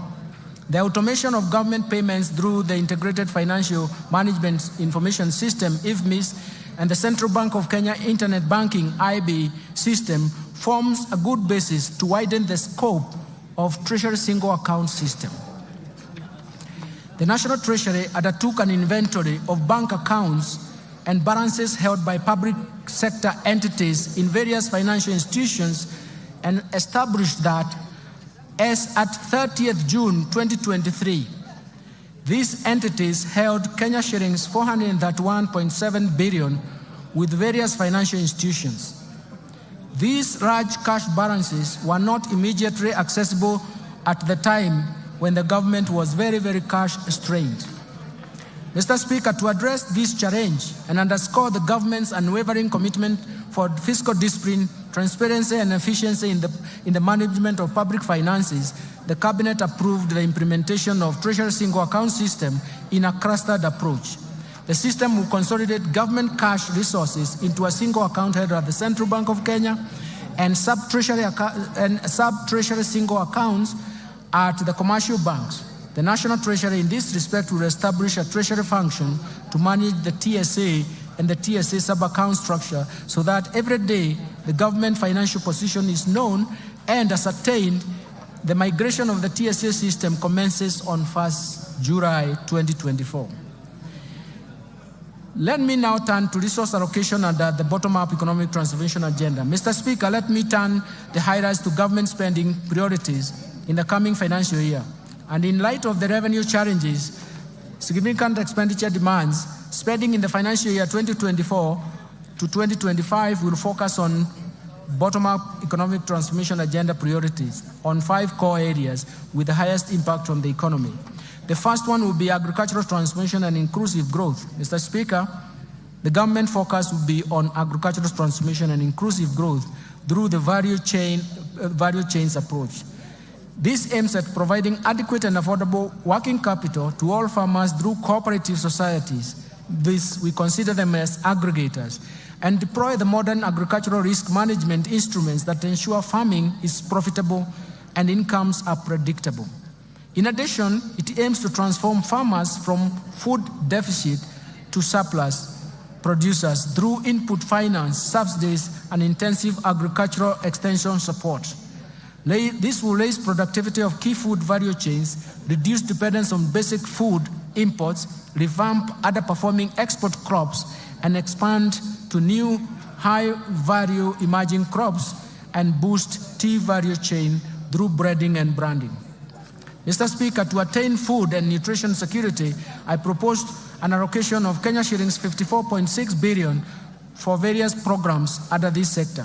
This includes Kenya shillings 10 billion for the fertilizer subsidy program, Kenya shillings 6.1 billion for the National Agricultural Value Chain Development Project, Kenya shillings 2.5 billion for the Enable Youth Program, Kenya shillings 2.4 billion for the Enable Youth and Women in Agriculture, Kenya shillings 747 million for small-scale irrigation value chain, irrigation and value addition project, Kenya shillings 642.5 million for the food security and crop diversification project. Mr. Speaker, to improve livestock production, I propose Kenya shillings 2.4 billion for de-risking, inclusive and value enhancement of pastoral economies program, Kenya shillings 1.5 billion for livestock value chain support project, Kenya shillings 1.5 billion for Kenya livestock commercialization program, Kenya shillings 192.5 million for the embryo transfer project. I have also proposed Kenya shillings 300 million for the development leather industrial park, Kenani. Mr. Speaker, to support the growth of the brew economy, I propose a total of Kenya shillings 11.3 billion to the brew economy and fisheries subsector. This includes 3.7 billion to aquaculture business development project, Kenya shillings 3.1 billion to the Kenya Marine Fisheries and Socio-Economic Development Project, Kenya shillings 540 million for rehabilitation of fish riding sites, Kenya shillings 695.5 million for Riwatoni Ultra-Modern Fish Hub, and Kenya shillings 600 million for marine fish assessment. Mr. Speaker, to raise agricultural productivity and enhance resilience to climate change risks in targeted smallholder farming and even pastoral communities, I propose an allocation of 340 million shillings towards adding drought and emergencies project. Mr. Speaker, to ensure legitimacy of RAD ownership and settle the land race, I propose a sum of 5.5 billion. This allocation will cater for the processing and registration of the title deeds, settlement of the RAD race, digitization of the RAD registry, georeferencing of RAD parcels, and construction of RAD registries. Second, I want to turn to transforming micro, small, and medium enterprises economy. Mr. Speaker, accessibility and affordable credit to most Kenyans at the bottom of the pyramid remains a challenge. To address this challenge, the government is proposing an additional allocation of 5 billion shillings to the Financial Inclusion or HASRAS Fund to scale up access to credit for households and MSMEs. I also propose an additional 200 million for the Youth Enterprise Development Fund, Kenya shillings 162.5 million for the Center for Entrepreneurship Project, and Kenya shillings 1.9 billion for rural Kenya Financial Inclusion Facility. Third, let me turn to housing and settlement, Mr. Speaker. Mr. Speaker, the government's commitment to turn the housing challenge into an economic opportunity to create quality jobs for the youth directly in the construction sector and indirectly through the production of building products. This will be achieved through, among other measures, facilitating a delivery of 200,000 houses per annum and enabling low-cost housing mortgages. To continue supporting this initiative, I have proposed an allocation of 92.1 billion shillings for the housing, urban development, and public works. This includes Kenya shillings 8.3 billion under the Kenya Urban Program, Kenya shillings 3 billion to Kenya Mortgage Refinance Company for enhancement of the company's capital as well as for lending to the primary mortgage lenders, Kenya shillings 32.5 billion for construction of affordable housing units, Kenya shillings 15 billion for the construction of social housing unit, Kenya shillings 14.7 billion for social and fiscal infrastructure. Mr. Speaker, other proposed allocation to the housing, urban development and public works include 11.3 billion for the Kenya Informal Settlement Improvement Project Phase 3, Kenya shillings 1 billion for the construction of markets, Kenya shillings 1 billion for the National Slum Upgrading Program, Kenya shillings 1 billion for the construction of housing units for the National Police and Kenya prisons, Kenya shillings 496.3 million for the construction of food bridges, Kenya shillings 444 million targeted to support construction of county headquarters that are targeted. Fourth, universal health care coverage. Mr. Speaker, the government is committed and determined to realize the constitutional right to health by promoting access to quality and affordable health care through universal health care coverage program. Towards this end, Mr. Speaker, I have proposed an allocation of 127 billion to the health sector to support various activities and programs. These include 4.2 billion for Kenya shillings, 4.2 billion for universal health care coverage, coordination and management unit, Kenya shillings 2 billion for free maternity health care, Kenya shillings 3.6 billion for managed equipment services, Kenya shillings 861.5 million to provide medical cover for the orphans, elderly, and severely disabled persons in our society. Kenya shillings 4.6 billion to cater for the stipend and acquisition of specialized medical equipment for the community health promoters, and 4.1 billion shillings for primary health care fund. Mr. Speaker, throughout the cases of HIV, AIDS, malaria, and tuberculosis, and enhance the vaccines and immunization program in the country, I have proposed Kenya shillings 28.7 billion for the Global Fund and Kenya shillings 4.6 billion for vaccines and immunization programs, respectively. Mr. Speaker, to enhance the early diagnosis and management of cancer and reduce the burden of treatment among Kenyans, I have proposed an allocation of Kenya shillings 1.1 billion to strengthen cancer management in Kenyatta National Hospital and Kisii Level 5 hospitals. I have also proposed Kenya shillings 2 billion to the Emergencies, Chronic and Critical Illness Fund. Mr. Speaker, to improve health service delivery, I have proposed a sum of Kenya shillings 29.7 billion for Kenyatta National Hospital and Moi Teaching and Referral Hospitals. This includes 2.6 billion for the construction of Kenyatta National Hospital Burns and Pediatric Center. I've also proposed Kenya shillings 5.2 billion for the Kenya Medical Supplies Agency, Kenya shillings 2.5 billion for the Kenya Medical Research Institute, Kenya shillings 1 billion for procurement of family planning and reproductive health commodities, and Kenya shillings 760 million for procurement of equipment at the National Blood Transfusion Services.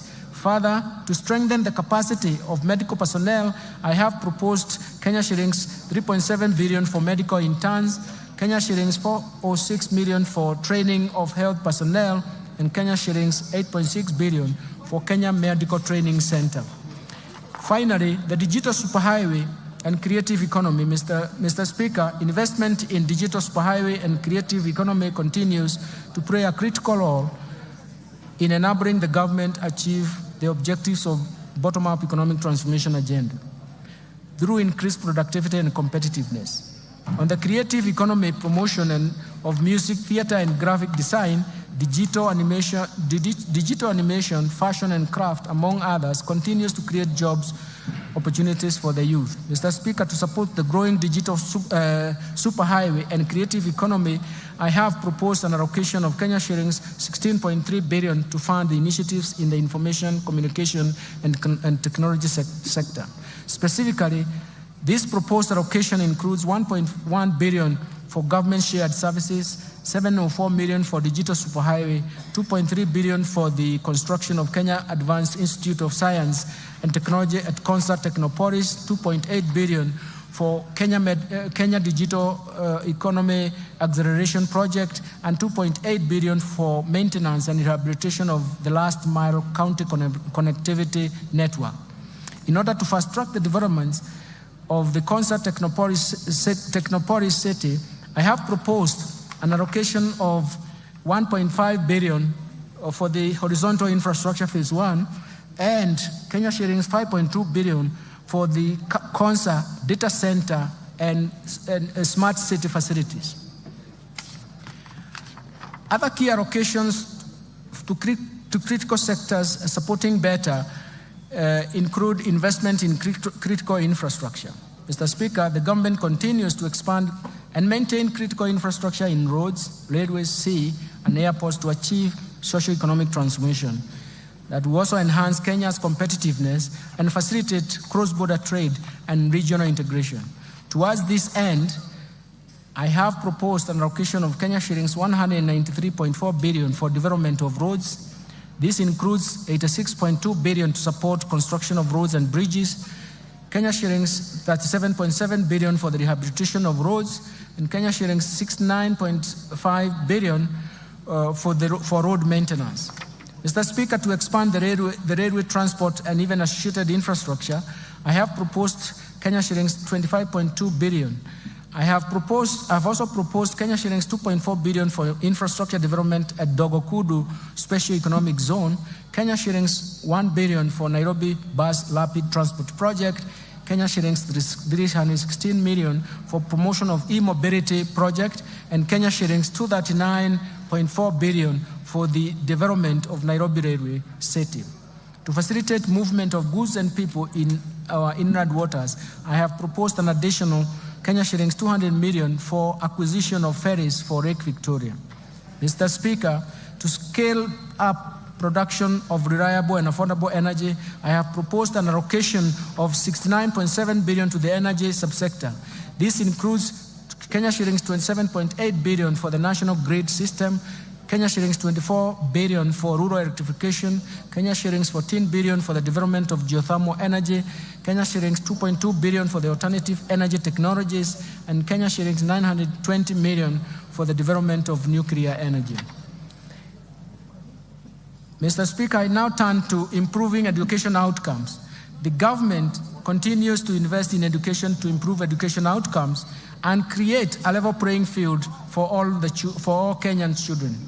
Mr. Speaker, from this end, I have proposed a total allocation of 656.6 billion, or 27.6% of total expenditures to the education sector.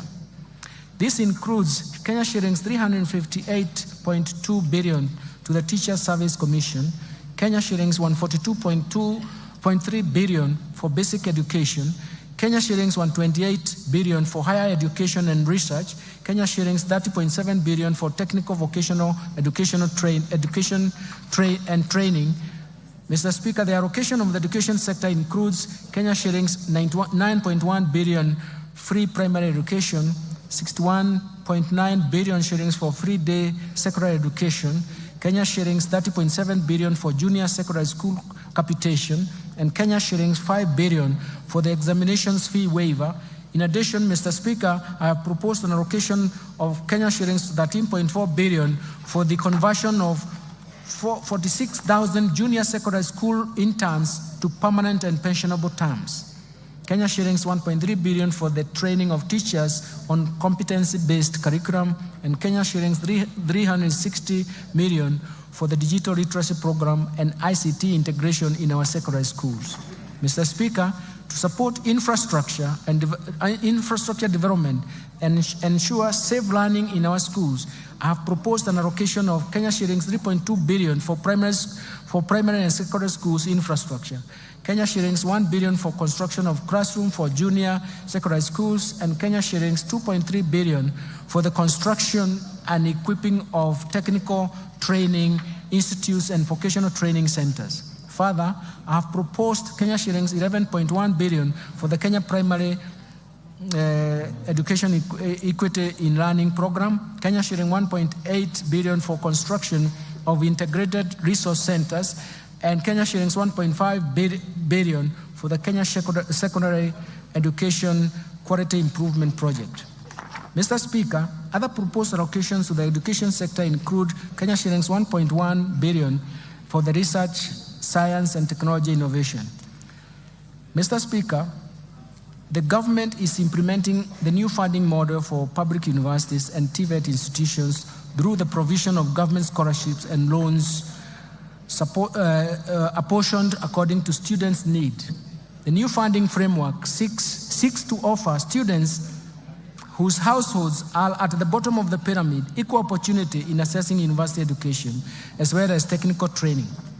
Towards this end, Mr. Speaker, I have proposed an allocation of Kenya shillings 35.9 billion to the Higher Education Loans Boards for provision of loans to university and TVET students.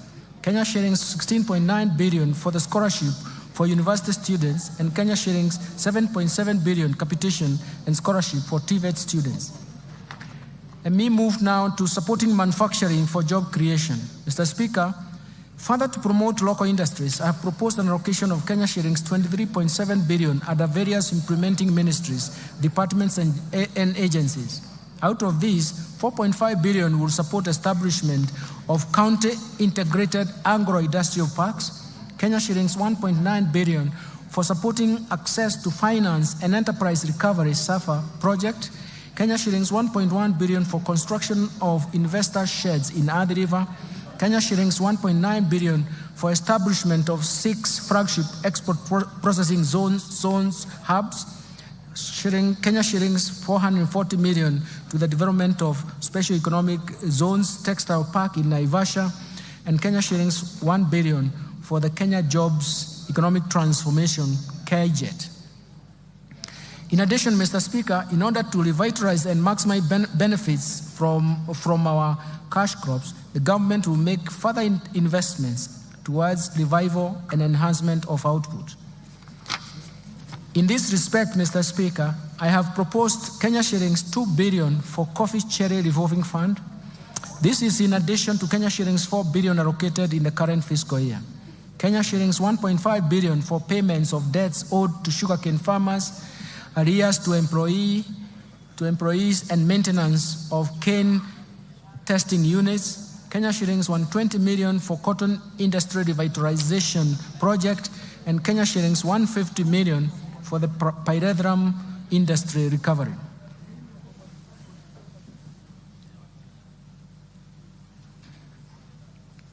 Mr. Speaker, in order to reduce over-reliance of the importation of edible oils and encourage local production and processing, I have proposed Kenya shillings 90 million for the coconut industry revitalization project, Kenya shillings 260 million for the National Edible Oils Crop Promotion Project, and an allocation to National Agricultural Value Chain Development Project, which includes support for cashew nut development.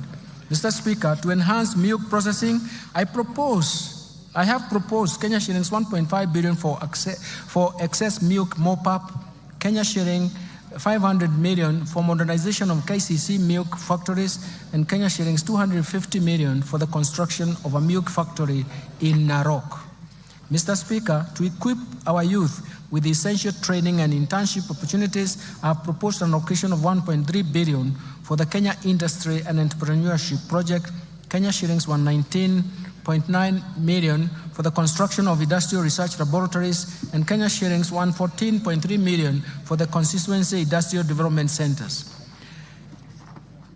I will now turn into improving security, Mr. Speaker. Mr. Speaker, enhanced national security creates an enabling environment for businesses to thrive while aiding faster economic recovery. It is in this regard, I have proposed an allocation of 377.5 billion to support the operations of the National Police Service, Defense, and National Intelligence Service and Prison Services. Mr. Speaker, the proposed allocations include Kenya shillings 173.1 billion for Defense, 110.6 billion for National Police Service, 46.3 billion for the National Intelligence Service, and Kenya shillings 32.7 billion for prison services. I have proposed an allocation of 13.9 billion to cater for leasing police motor vehicles and the modernization program. Mr. Speaker, to step up the war on crime and embrace support to administration of justice, I have proposed Kenya shillings 918.4 million to equip the National Forensic Laboratory. Protecting the vulnerable groups, Mr. Speaker, as a caring government, we shall continue to protect the vulnerable members of our society. I have in this regard proposed an allocation of 31.3 billion for social protection and affirmative actions in this budget. Mr. Speaker, out of this allocation, Kenya shillings 18.6 billion will cater for cash transfers to elderly persons, 7.9 billion for orphans and vulnerable children, Kenya shillings 1.2 billion for persons living with severe disabilities. Mr. Speaker, the proposed allocation includes 1.5 billion for the Kenya Hunger Safety Net Program, Kenya shillings 1.9 billion for the Kenya Social and Economic Inclusion Project. In addition, 815 million will go to Child Welfare Society of Kenya, 400 million to the Presidential Bursary for the orphans, Kenya shillings 600.1 million for National Council for Persons Living with Disabilities, and Kenya shillings 100 million for the National Albinism Support Program, and Kenya shillings 100 for National Autism Support Program. Let me turn to equity, poverty reduction, women and youth empowerment. Mr. Speaker, the most pressing challenge in our country at the moment is lack of jobs or job opportunities for the youth. This has been exacerbated by the multiple shocks that have hit our economy. And in order to empower the youth and support businesses owned by the youth and women, I have proposed Kenya shillings 89.5 billion for these initiatives.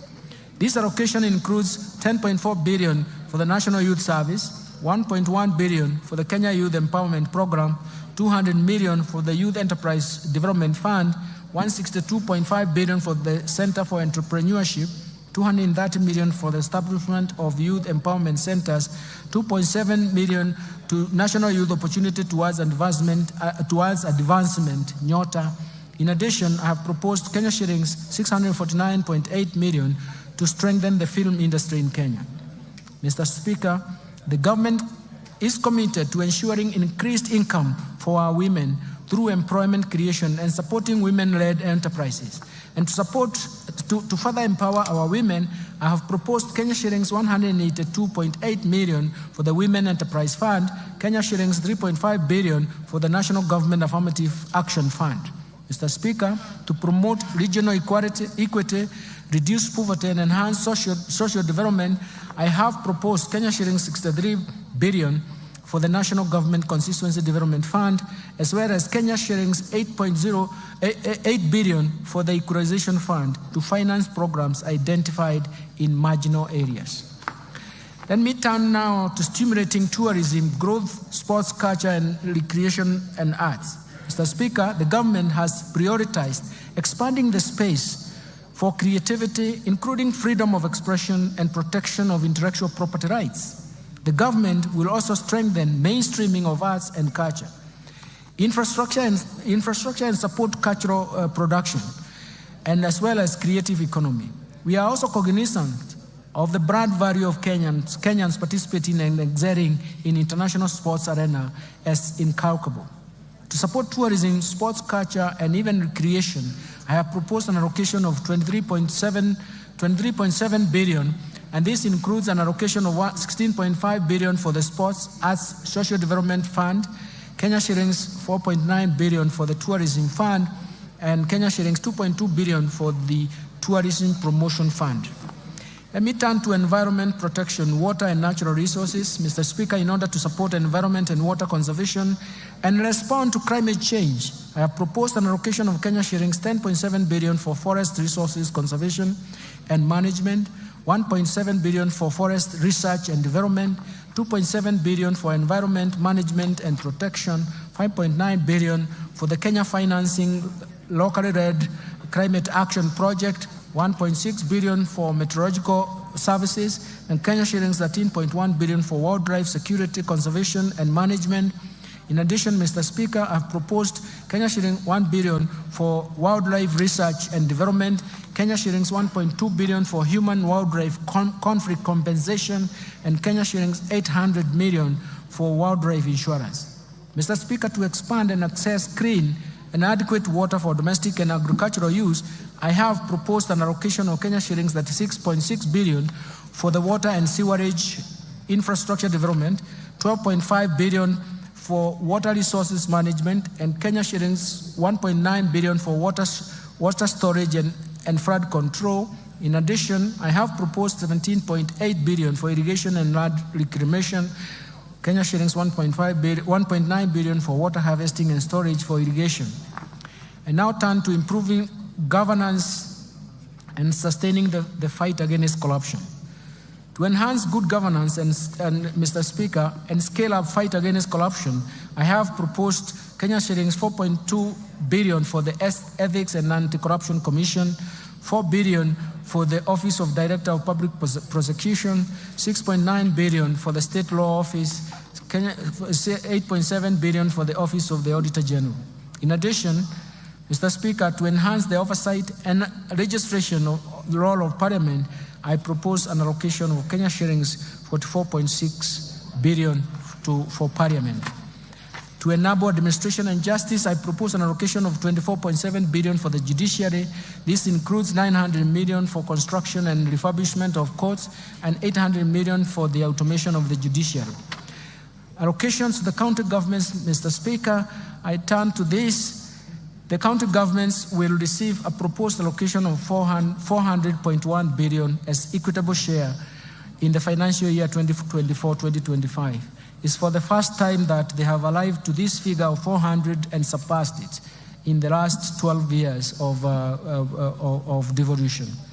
As equitable share of financial year 2024-2025, and this is equivalent to 25.48% of the actual revenue raised nationally for the financial year 2020-2021, which is in compliance with Article 203, subsection 2 of the Constitution of Kenya. In addition to the equitable share of revenue, a further 44.4 billion has been proposed as additional allocation to county governments. This comprises of 8.76 billion for the national government share of revenue, Kenya shillings 35.66 billion from proceeds of external loans and grants for the external loans and grants. Equalization Fund, Mr. Speaker, we have proposed an allocation of 8 billion for the Equalization Fund, which is 0.5% of the actual revenue raised nationally in 2020-2021 reference year. Measures to enhance county government's own source revenue, Mr. Speaker, the National Treasury is implementing a policy to support the enhancement of own source revenue by county governments as we await the enactment of the National Rating Bill. This bill will enable the county governments to correct more property rates, including contribution in lieu of rates. In addition, Mr. Speaker, a multi-agency committee has been formed to manage the rollout of the proposed integrated county revenue management system in 47 county governments. This system will increase transparency, accountability, and efficiency in revenue collection. Let me turn now to taxation measures, Mr. Speaker.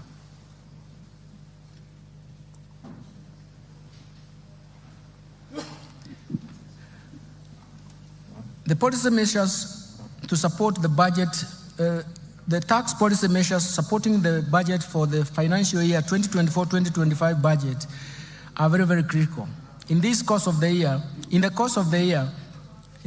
this year, we embarked on tax policy review through a number of tax studies that will support the development of a progressive tax system. Mr. Speaker, the objective of these reforms is to develop an elaborate tax policy that will raise adequate revenue to finance recurrent as well as development budgets. For this to materialize, we intend to first to develop diverse methods to enlarge the tax base.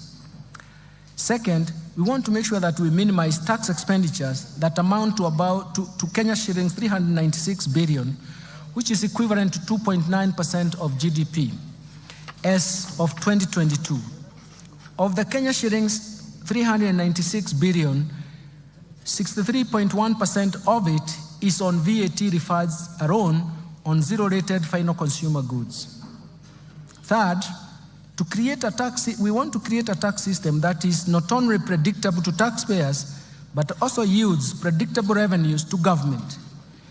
Fourth, we want to develop a tax system that supports markets, that supports production, consumption, and even investments. Mr. Speaker, thank you. Mr. Speaker, the year 2024-2025 marks the beginning of these reforms through the proposed amendments in various tax laws contained in the Finance Bill 2024.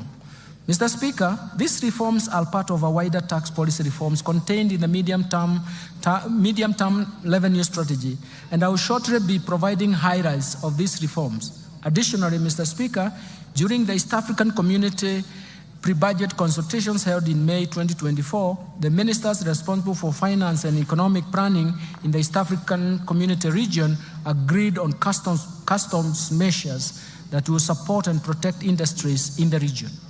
Mr. Speaker, the tax measures proposed in the Finance Bill 2024 and the said custom measures are expected to generate an additional Kenya shillings 346.7 billion or 1.9% of GDP to the exchequer for the financial year 2024-2025. Let me start with custom duties. Mr. Speaker, allow me to provide highlights of some of the custom measures agreed during the pre-budget consultation with the East African Community partner states. Mr. Speaker, the ministers agreed on a number of measures for enhancing the competitiveness of locally manufactured products by allowing stays of application for the East African Community Common External Tariff, not to change the rates and where necessary, adopt higher rates of duty to encourage local production in East African Community countries. The ministers also agreed on duty remissions for raw materials and inputs used by local manufacturers to facilitate East African Community domestic production. Mr. Speaker, in order to meet local demands and enhance food security in Kenya on key staple foods, Kenya was granted an extension of the current stay of application of to import rice at a duty rate of 35% or $200 per metric ton, whichever is higher, for 1 year, instead of East African Community Common External Tariff rate of 75% or $345 per metric ton, whichever is higher. And also, Kenya was allowed to import wheat at a duty rate of 10% instead of 35% for 1 year under the EAC, East African Community Duty Remission Scheme.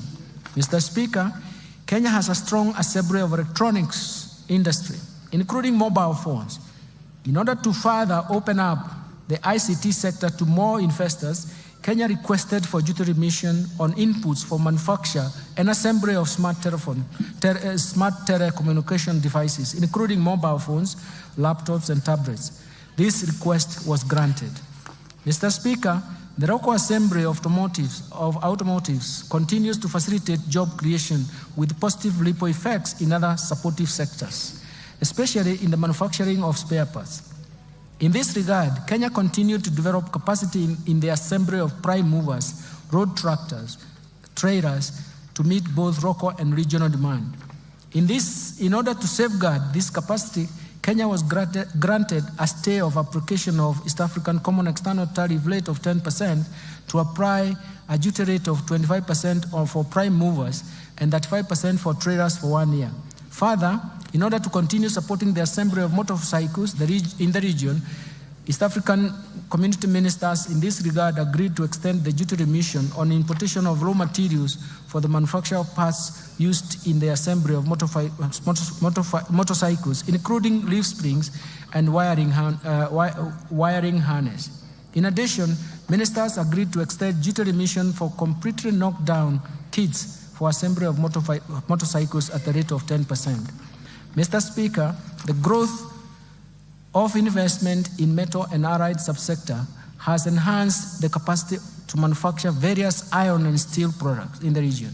To safeguard the gains in this subsector, the ministers agreed to retain the duty rate at 35% with the corresponding specific rates for imported iron and steel products for a further 1 year. In order to promote and protect textile and apparel sector, which is one of the 9 bottom-up economic transformation agenda value chains prioritized in this budget, Kenya was allowed to apply a rate of 25% on selected fabric products with corresponding specific duty rates in order to curb undervaluation and under-invoicing of imported products. Further, to ensure competitiveness of textile products that are produced locally in sufficient quantities, Kenya was granted a stay of application and will apply a higher duty of 35%. Mr. Speaker, in order to reduce production cost of animal feeds, Kenya was allowed to extend importation of inputs for manufacturers of animal feeds duty-free under the East African Community Duty Remission Scheme. Mr. Speaker, leather and leather products is one of the value chains under BETA. Kenya has sufficient supply of hides and skins to meet the demand from local manufacturers of leather and leather products. In order to promote this industry and enhance incomes of our pastoral farmers, the ministers agreed to retain a stay of application of duty import on imported leather bags at 35% for Kenya. Mr. Speaker, I have just highlighted a few of the customs measures agreed by East African Community Ministers of Finance. The complete list will be gazetted by the East African Community Secretariat and will become effective starting June 1st July 2024. Let me now turn to the finance bill, Mr. Speaker.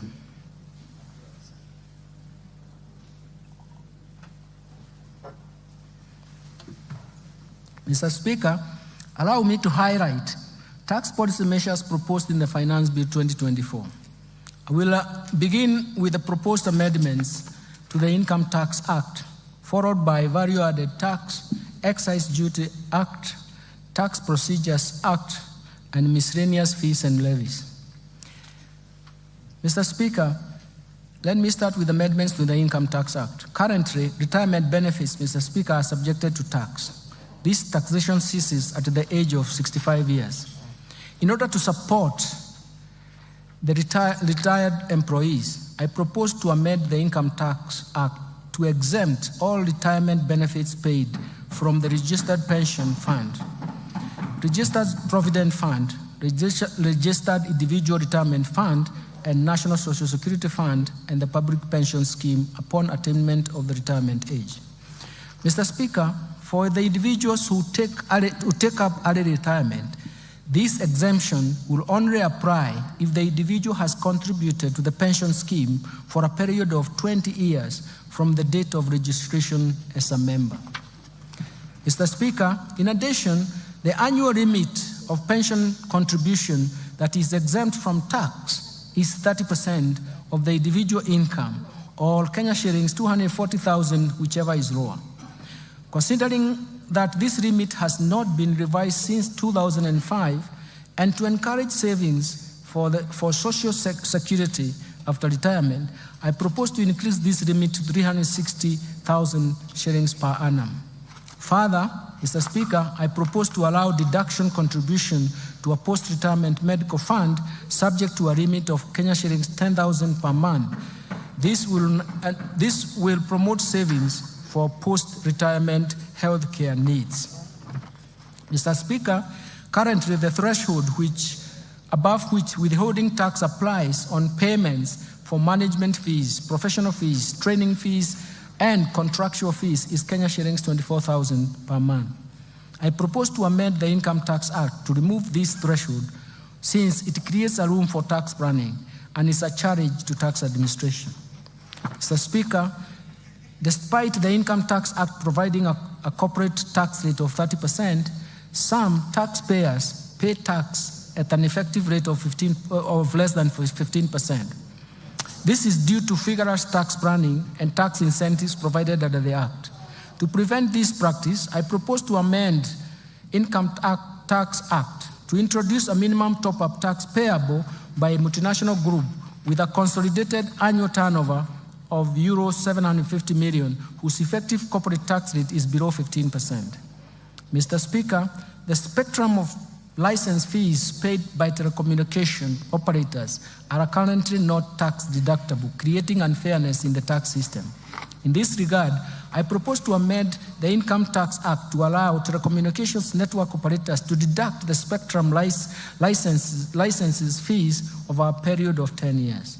Mr. Speaker, advanced pricing agreements have emerged as a valuable tool for preventing tax disputes related to transfer pricing of cross-border transactions. In this regard, I propose to empower the Commissioner to enter into advance pricing agreement with taxpayers engaged in transactions with related entities.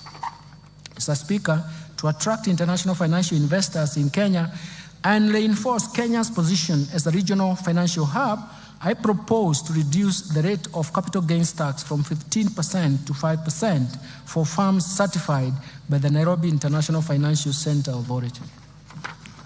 Mr. Speaker, a transfer of property between an individual and an entity where the individual holds 100% shareholding does not constitute a gain. In this respect, I propose to exclude from capital gains tax this kind of transfer. Mr. Speaker, the digital services tax was introduced to prevent tax-based erosion occasioned by migration of traditional businesses from physical shops to online platform that is not feasible by the Commissioner of Tax for tax purposes. It has been noted that the design of the tax does not capture all taxpayers, leading not only to loss of revenue, but also to unfairness in taxation. For this reason, and in line with international best practice, I propose to amend the Income Tax Act to replace the digital service tax with the significant economic presence tax. Mr. Speaker, to expand the tax base and make our country self-reliant, I propose to introduce an annual motor vehicle tax at the rate of 2.5%, the value of the vehicle, subject to minimum amount of Kenya shillings 5,000. Mr. Speaker, let me now turn to gains. There are substantial gains for Kenyans. Mr. Speaker, currently the tax-free amount on subsistence allowance paid to employees in the private sector for a period spent outside the usual place of work while on official duties is capped at Kenya shillings 2,000 per day. This is quite low considering the inflation that has occurred over the years. To cushion employees in the private sector from high cost of living, I propose to review the threshold to an amount not exceeding 5% of the employee's monthly gross earnings. Second, Mr. Speaker, the affordable housing levy and pay as you earn are calculated from the same base, leading to double taxation. To address this, I propose to make the housing levy deductible expense. This means that there is a tax savings for Kenyans and therefore affording Kenyans more money in their pocket. Mr. Speaker, in order to encourage Kenyans to continue constructing their own houses, I propose to increase the limit of interest payments that qualify for mortgage relief from Kenya shillings 300,000 to Kenya shillings 360,000 per annum. Let me turn now, Mr. Speaker, to amendments to the value-added tax. Mr. Speaker, I will now highlight the amendments of the value-added tax. Mr. Speaker, currently the registration of VAT is a requirement for a person who makes taxable supplies of Kenya shillings 5 million or more. This threshold was last reviewed in 2007. In recognition to the effect of inflation over the years and to enhance efficiency in tax administration, I propose to increase the threshold to Kenya shillings 8 million. Mr. Speaker, the VAT Act allows taxpayers making both taxable and exempt supplies to claim input tax where the proportion of exempt supplies is less than 10%. This has led to tax planning and hence loss of government revenue. To address this, I have proposed the removal of the threshold so that only the input tax relating to taxable supplies are deductible.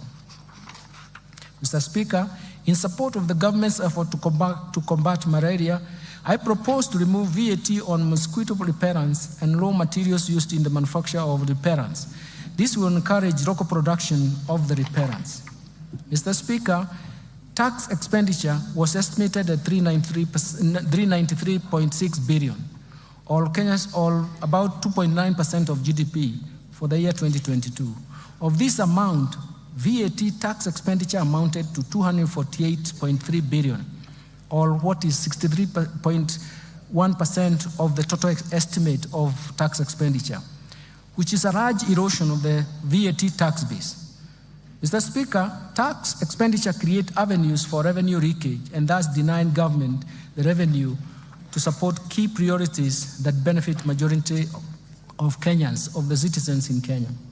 Recognizing the importance of tax expenditure in the promotion of investment and addressing welfare challenges in the economy, and in line with the medium-term revenue strategy, I propose to rationalize the VAT tax expenditure as provided for in the VAT Act in form of exemptions and zero rating based on the following criteria.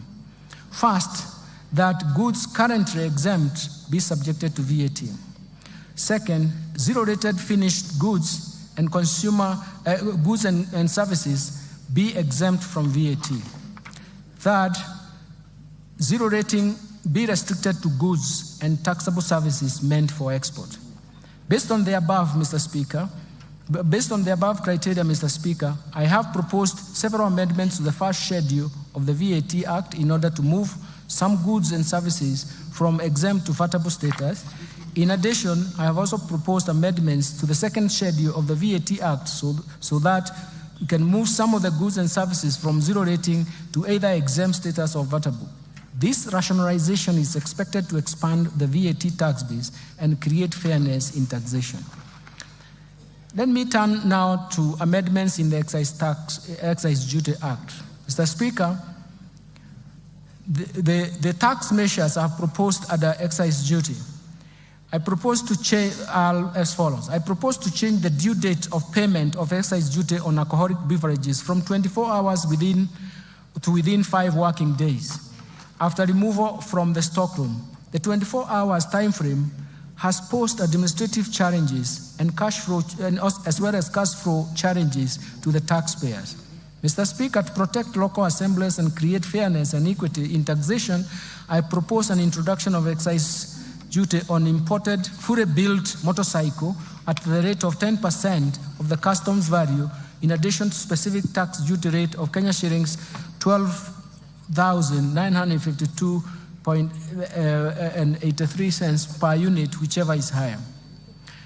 Mr. Speaker, participation in betting, gaming, prize competition, lotteries continues to affect socio-economic fabric of our society, given their addictive nature. Mr. Speaker, last year we raised the excise duty on these activities from 7.5% to 12.5% to discourage participation. Despite this increase, participation rate in these activities by Kenyan citizens, especially school-going children and young adults, continues to persist. To further discourage this behavior, I propose to increase the excise duty tax rates to 20%. Mr. Speaker, in line with research findings commissioned by the National Treasury on the taxation of alcoholic beverages, I propose to review the excise duty structure on wines and beer from specific rates per litre to the rate of Kenya shillings 22 shillings and 50 cents per centiliter of pure alcohol. In other words, we want to start taxing alcohol beverages on the basis of alcohol content. Further, I propose to change excise duty rate on spirits from specific rates per litre to Kenya shillings 16 per centiliter of pure alcohol. This new structure of taxation based on alcoholic content does not distort the markets, and does not affect the investment decision, and it is expected to encourage responsible consumption behavior of these alcoholic beverages. Mr. Speaker, I also propose to review excise duty structure on cigarettes in line with research conducted and advice that has recommended harmonization of excise duty rates for cigarettes with and without filters at the rate of Kenya shillings 4,100 per mille. This will reduce the incentive for misdeclaration and illicit trade. Mr. Speaker, I propose to increase the excise duty rate from Kenya shillings 1,594.50 cents per kilogram to Kenya shillings 2,000 per kilogram on products containing nicotine or nicotine substitute to address their adverse effects on human health. This excludes those approved medicinal products. Additionally, I propose to increase the excise duty rate on liquid nicotine for electronic cigarettes from Kenya shillings 70 per milliliter to Kenya shillings 100 per milliliter. Mr. Speaker, to provide fair treatment to both residents and non-residents offering excisable services, I propose to amend the Excise Duty Act to charge excisable services offered in Kenya by non-resident through a digital platform. Mr. Speaker, the Finance Act introduced excise duty on fees charged on advertisement of alcoholic beverages, betting, gaming, rotaries, and prize competition on TVs, print media, billboards, and FM stations. This resulted to a shift in choice of advertisement platform from the traditional media to internet and social media. To create a level playing field and to achieve the intended purpose, I propose to expand the scope of this tax to include fees charged on internet and social media advertisements. Mr. Speaker, in order to enhance the administrative efficiency in the issuance of excise licenses to persons dealing with excisable goods or services, I have proposed an amendment to provide for issuance of licenses within 14 working days upon receipt of all required valid documents by the Commissioner.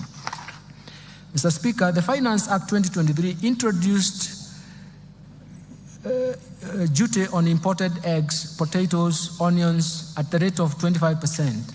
To promote trade across East African region, I propose to the removal of this excise duty on imported eggs, potatoes, and onions originating from East African Community Partner States, subject to goods meeting the East African Community Rules of Origin. Mr. Speaker, currently, excise duty is 15% on the following: telephone, internet data services, fees charged on money transfer services by banks, fees charged on money transfer by agencies and other financial services providers, and the fees charged on cellular phone service providers. I propose to retain the excise duty rate of 15% on fees charged on money transfer services by cellular phone service providers to benefit retail electronic payments ecosystem.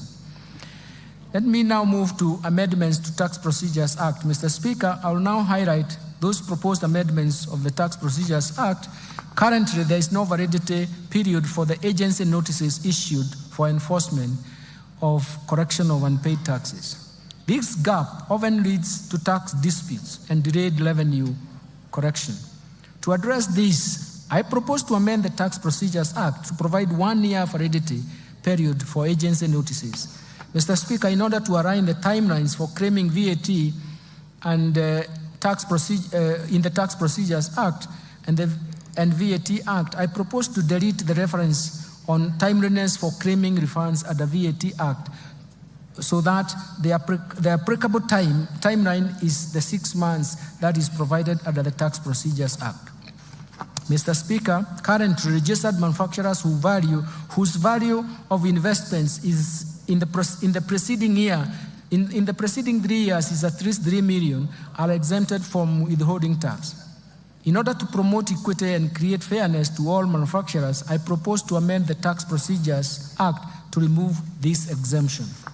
Mr. Speaker, I propose to amend the Tax Procedures Act to clarify that enforcement and correction of taxes will be undertaken where a decision of the tribunal or court is in favor of the Commissioner, and stay orders have not been obtained against the decision. Mr. Speaker, the 60 days provided to the Commissioner in the Tax Procedures Act to review documents submitted by the taxpayers in support of an objection of tax assessment by the Commissioner are not adequate. To ensure comprehensive review, and in order to give the Commissioner adequate time, I propose to extend the timelines to object decisions of the Commissioner from 60 days to 90 days. Let me now move to amendments to miscellaneous fees and levies. Mr. Speaker, last year, 17.5% export and investment promotion levy was introduced on imported goods that are also locally produced in adequate quantities. In the Finance Bill 2024, the list of goods has been expanded and the rate of the levy has been reduced to 3% for most of the goods and others 10%. Mr. Speaker, in order to facilitate the National Intelligence Service to carry out its mandate, I propose to amend the Miscellaneous Fees and Levies Act to exempt the National Intelligence Service from payments of import declaration fee and railway development levy on security equipment and motor vehicles imported or purchased locally for official use. Mr. Speaker, the high production and importation of hazardous goods, particularly electrical and electronic devices, into the country has led to significant increases in electronic waste. We call it e-waste in Kenya. This surge in waste production poses a considerable risk to both the environment and human health. In this regard, I propose to introduce eco-levy on various products to be payable in line with the polluter pays principle.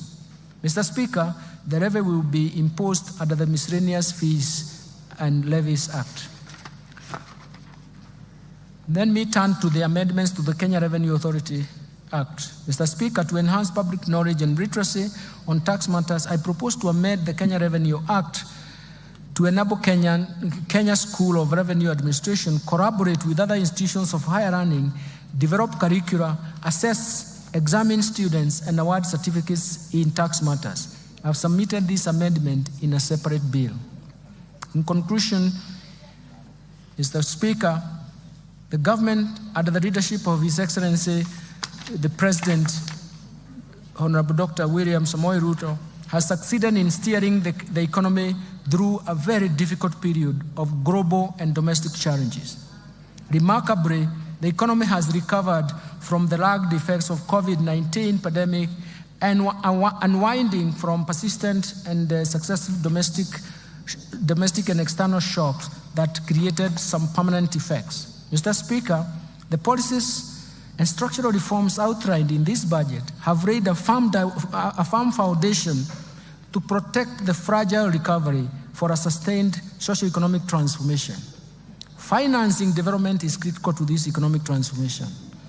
That is why raising adequate revenues is a core pillar to this economic transformation and growth. I'm confident that these measures will create jobs. They will strengthen economic recovery, and they will reduce the cost of living in the country, thereby providing the much-needed relief to the common mwananchi. I therefore urge honorable members and all Kenyans to support the implementation of the measures contained in this budget for our mutual prosperity. Finally, Mr. Speaker, achieving prosperous Kenya requires leadership and support of every Kenyan. For this reason, I wish to thank His Excellency the President, Dr. William Samoei Ruto, and His Excellency the Deputy President, Honorable Rigathi Gachagua, for their continued wise guidance and leadership and even perseverance to long hours of working to get things right.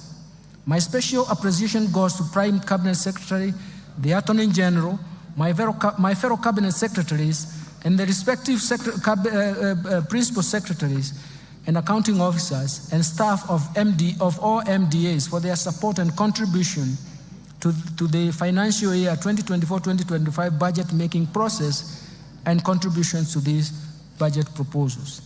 My sincere appreciation also goes first to you, Honorable Speaker of the National Assembly, and your counterpart in the Senate, the majority and minority leaders of the entire House leadership, including respective clerks, for overseeing the approval process of the budget estimates for the financial year 2024-2025 and related documents.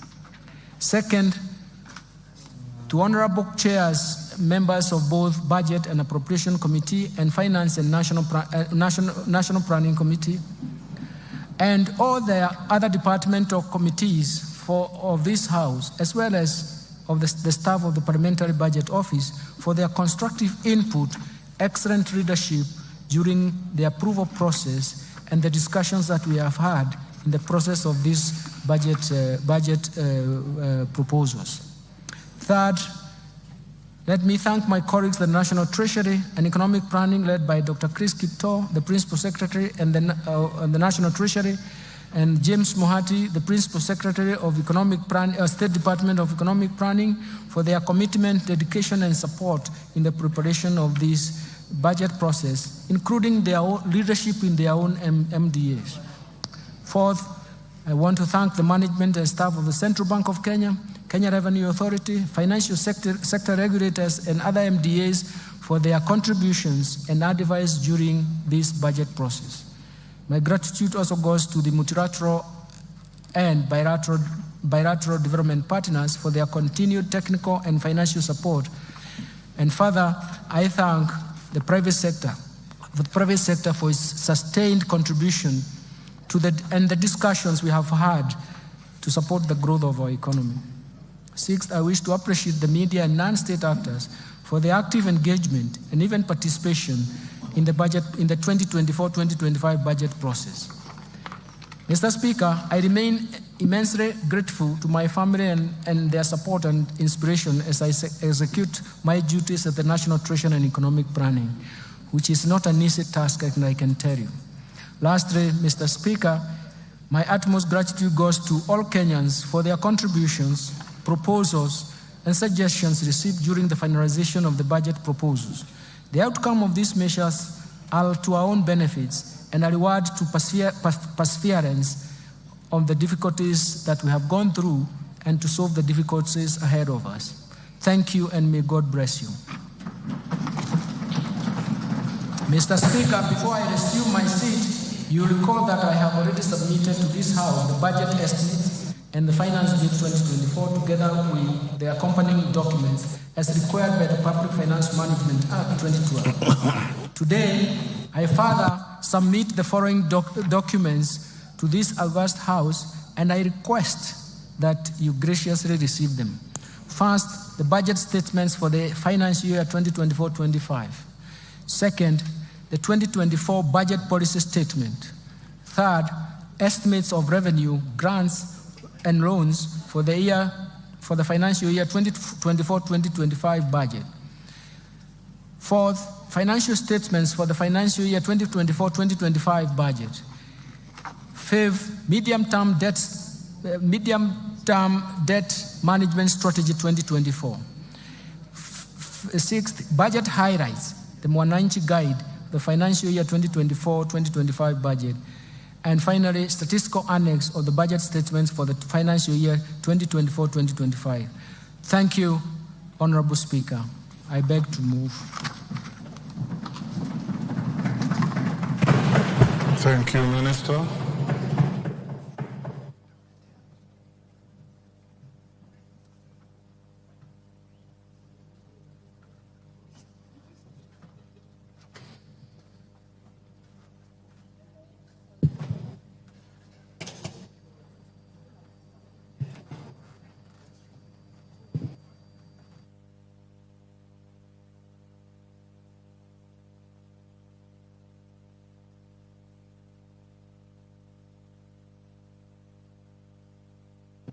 Minister, I'm waiting for the handing over of the documents.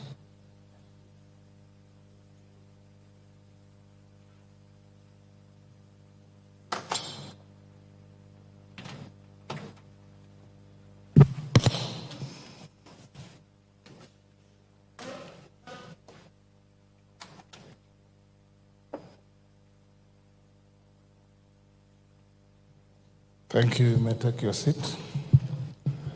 Honorable members, I wish to thank the Cabinet Secretary for the National Treasury and Economic Planning for ably making a public pronouncement of the budget highlights and revenue-raising measures for the national government for the year 2024-25 and the medium term.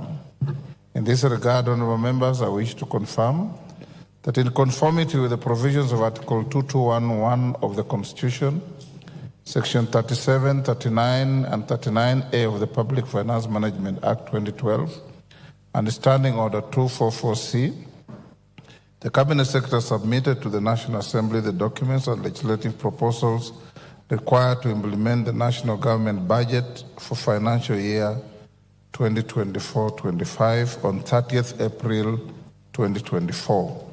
This is within the prescribed timeline. The documents submitted by the Cabinet Secretary included the estimates of revenue and expenditure for the national government and the Finance Bill 2024, which is currently under consideration by the House. Honourable members, it is now my pleasure to invite all honourable members, the Cabinet Secretary for the National Treasury, all Cabinet Secretaries present and other invited guests to a reception at the Parliamentary Courtyard at the rise of the House. Honourable members, now being 5:17 p.m., this House stands adjourned until Tuesday, 18th June 2024 at 2:30 p.m.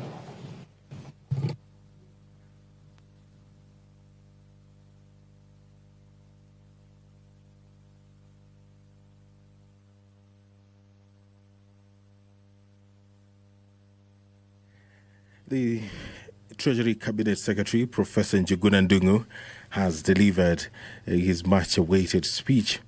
And the CS has focused his speech on four main points: the economic performance, fiscal policy direction, revenue measures, and expenditure plans, where the Cabinet Secretary has outlined how the government intends to allocate its resources across different sectors such as education, health, infrastructure, and security, among other sectors. This is a broadcast that was brought to you by the Parliamentary Broadcasting Unit in conjunction with the Kenya Broadcasting Corporation. My name is Edward Kabasa. That's where we wind up the broadcast of the parliamentary business on this 13th day of June 2024.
The phone calls and the text messages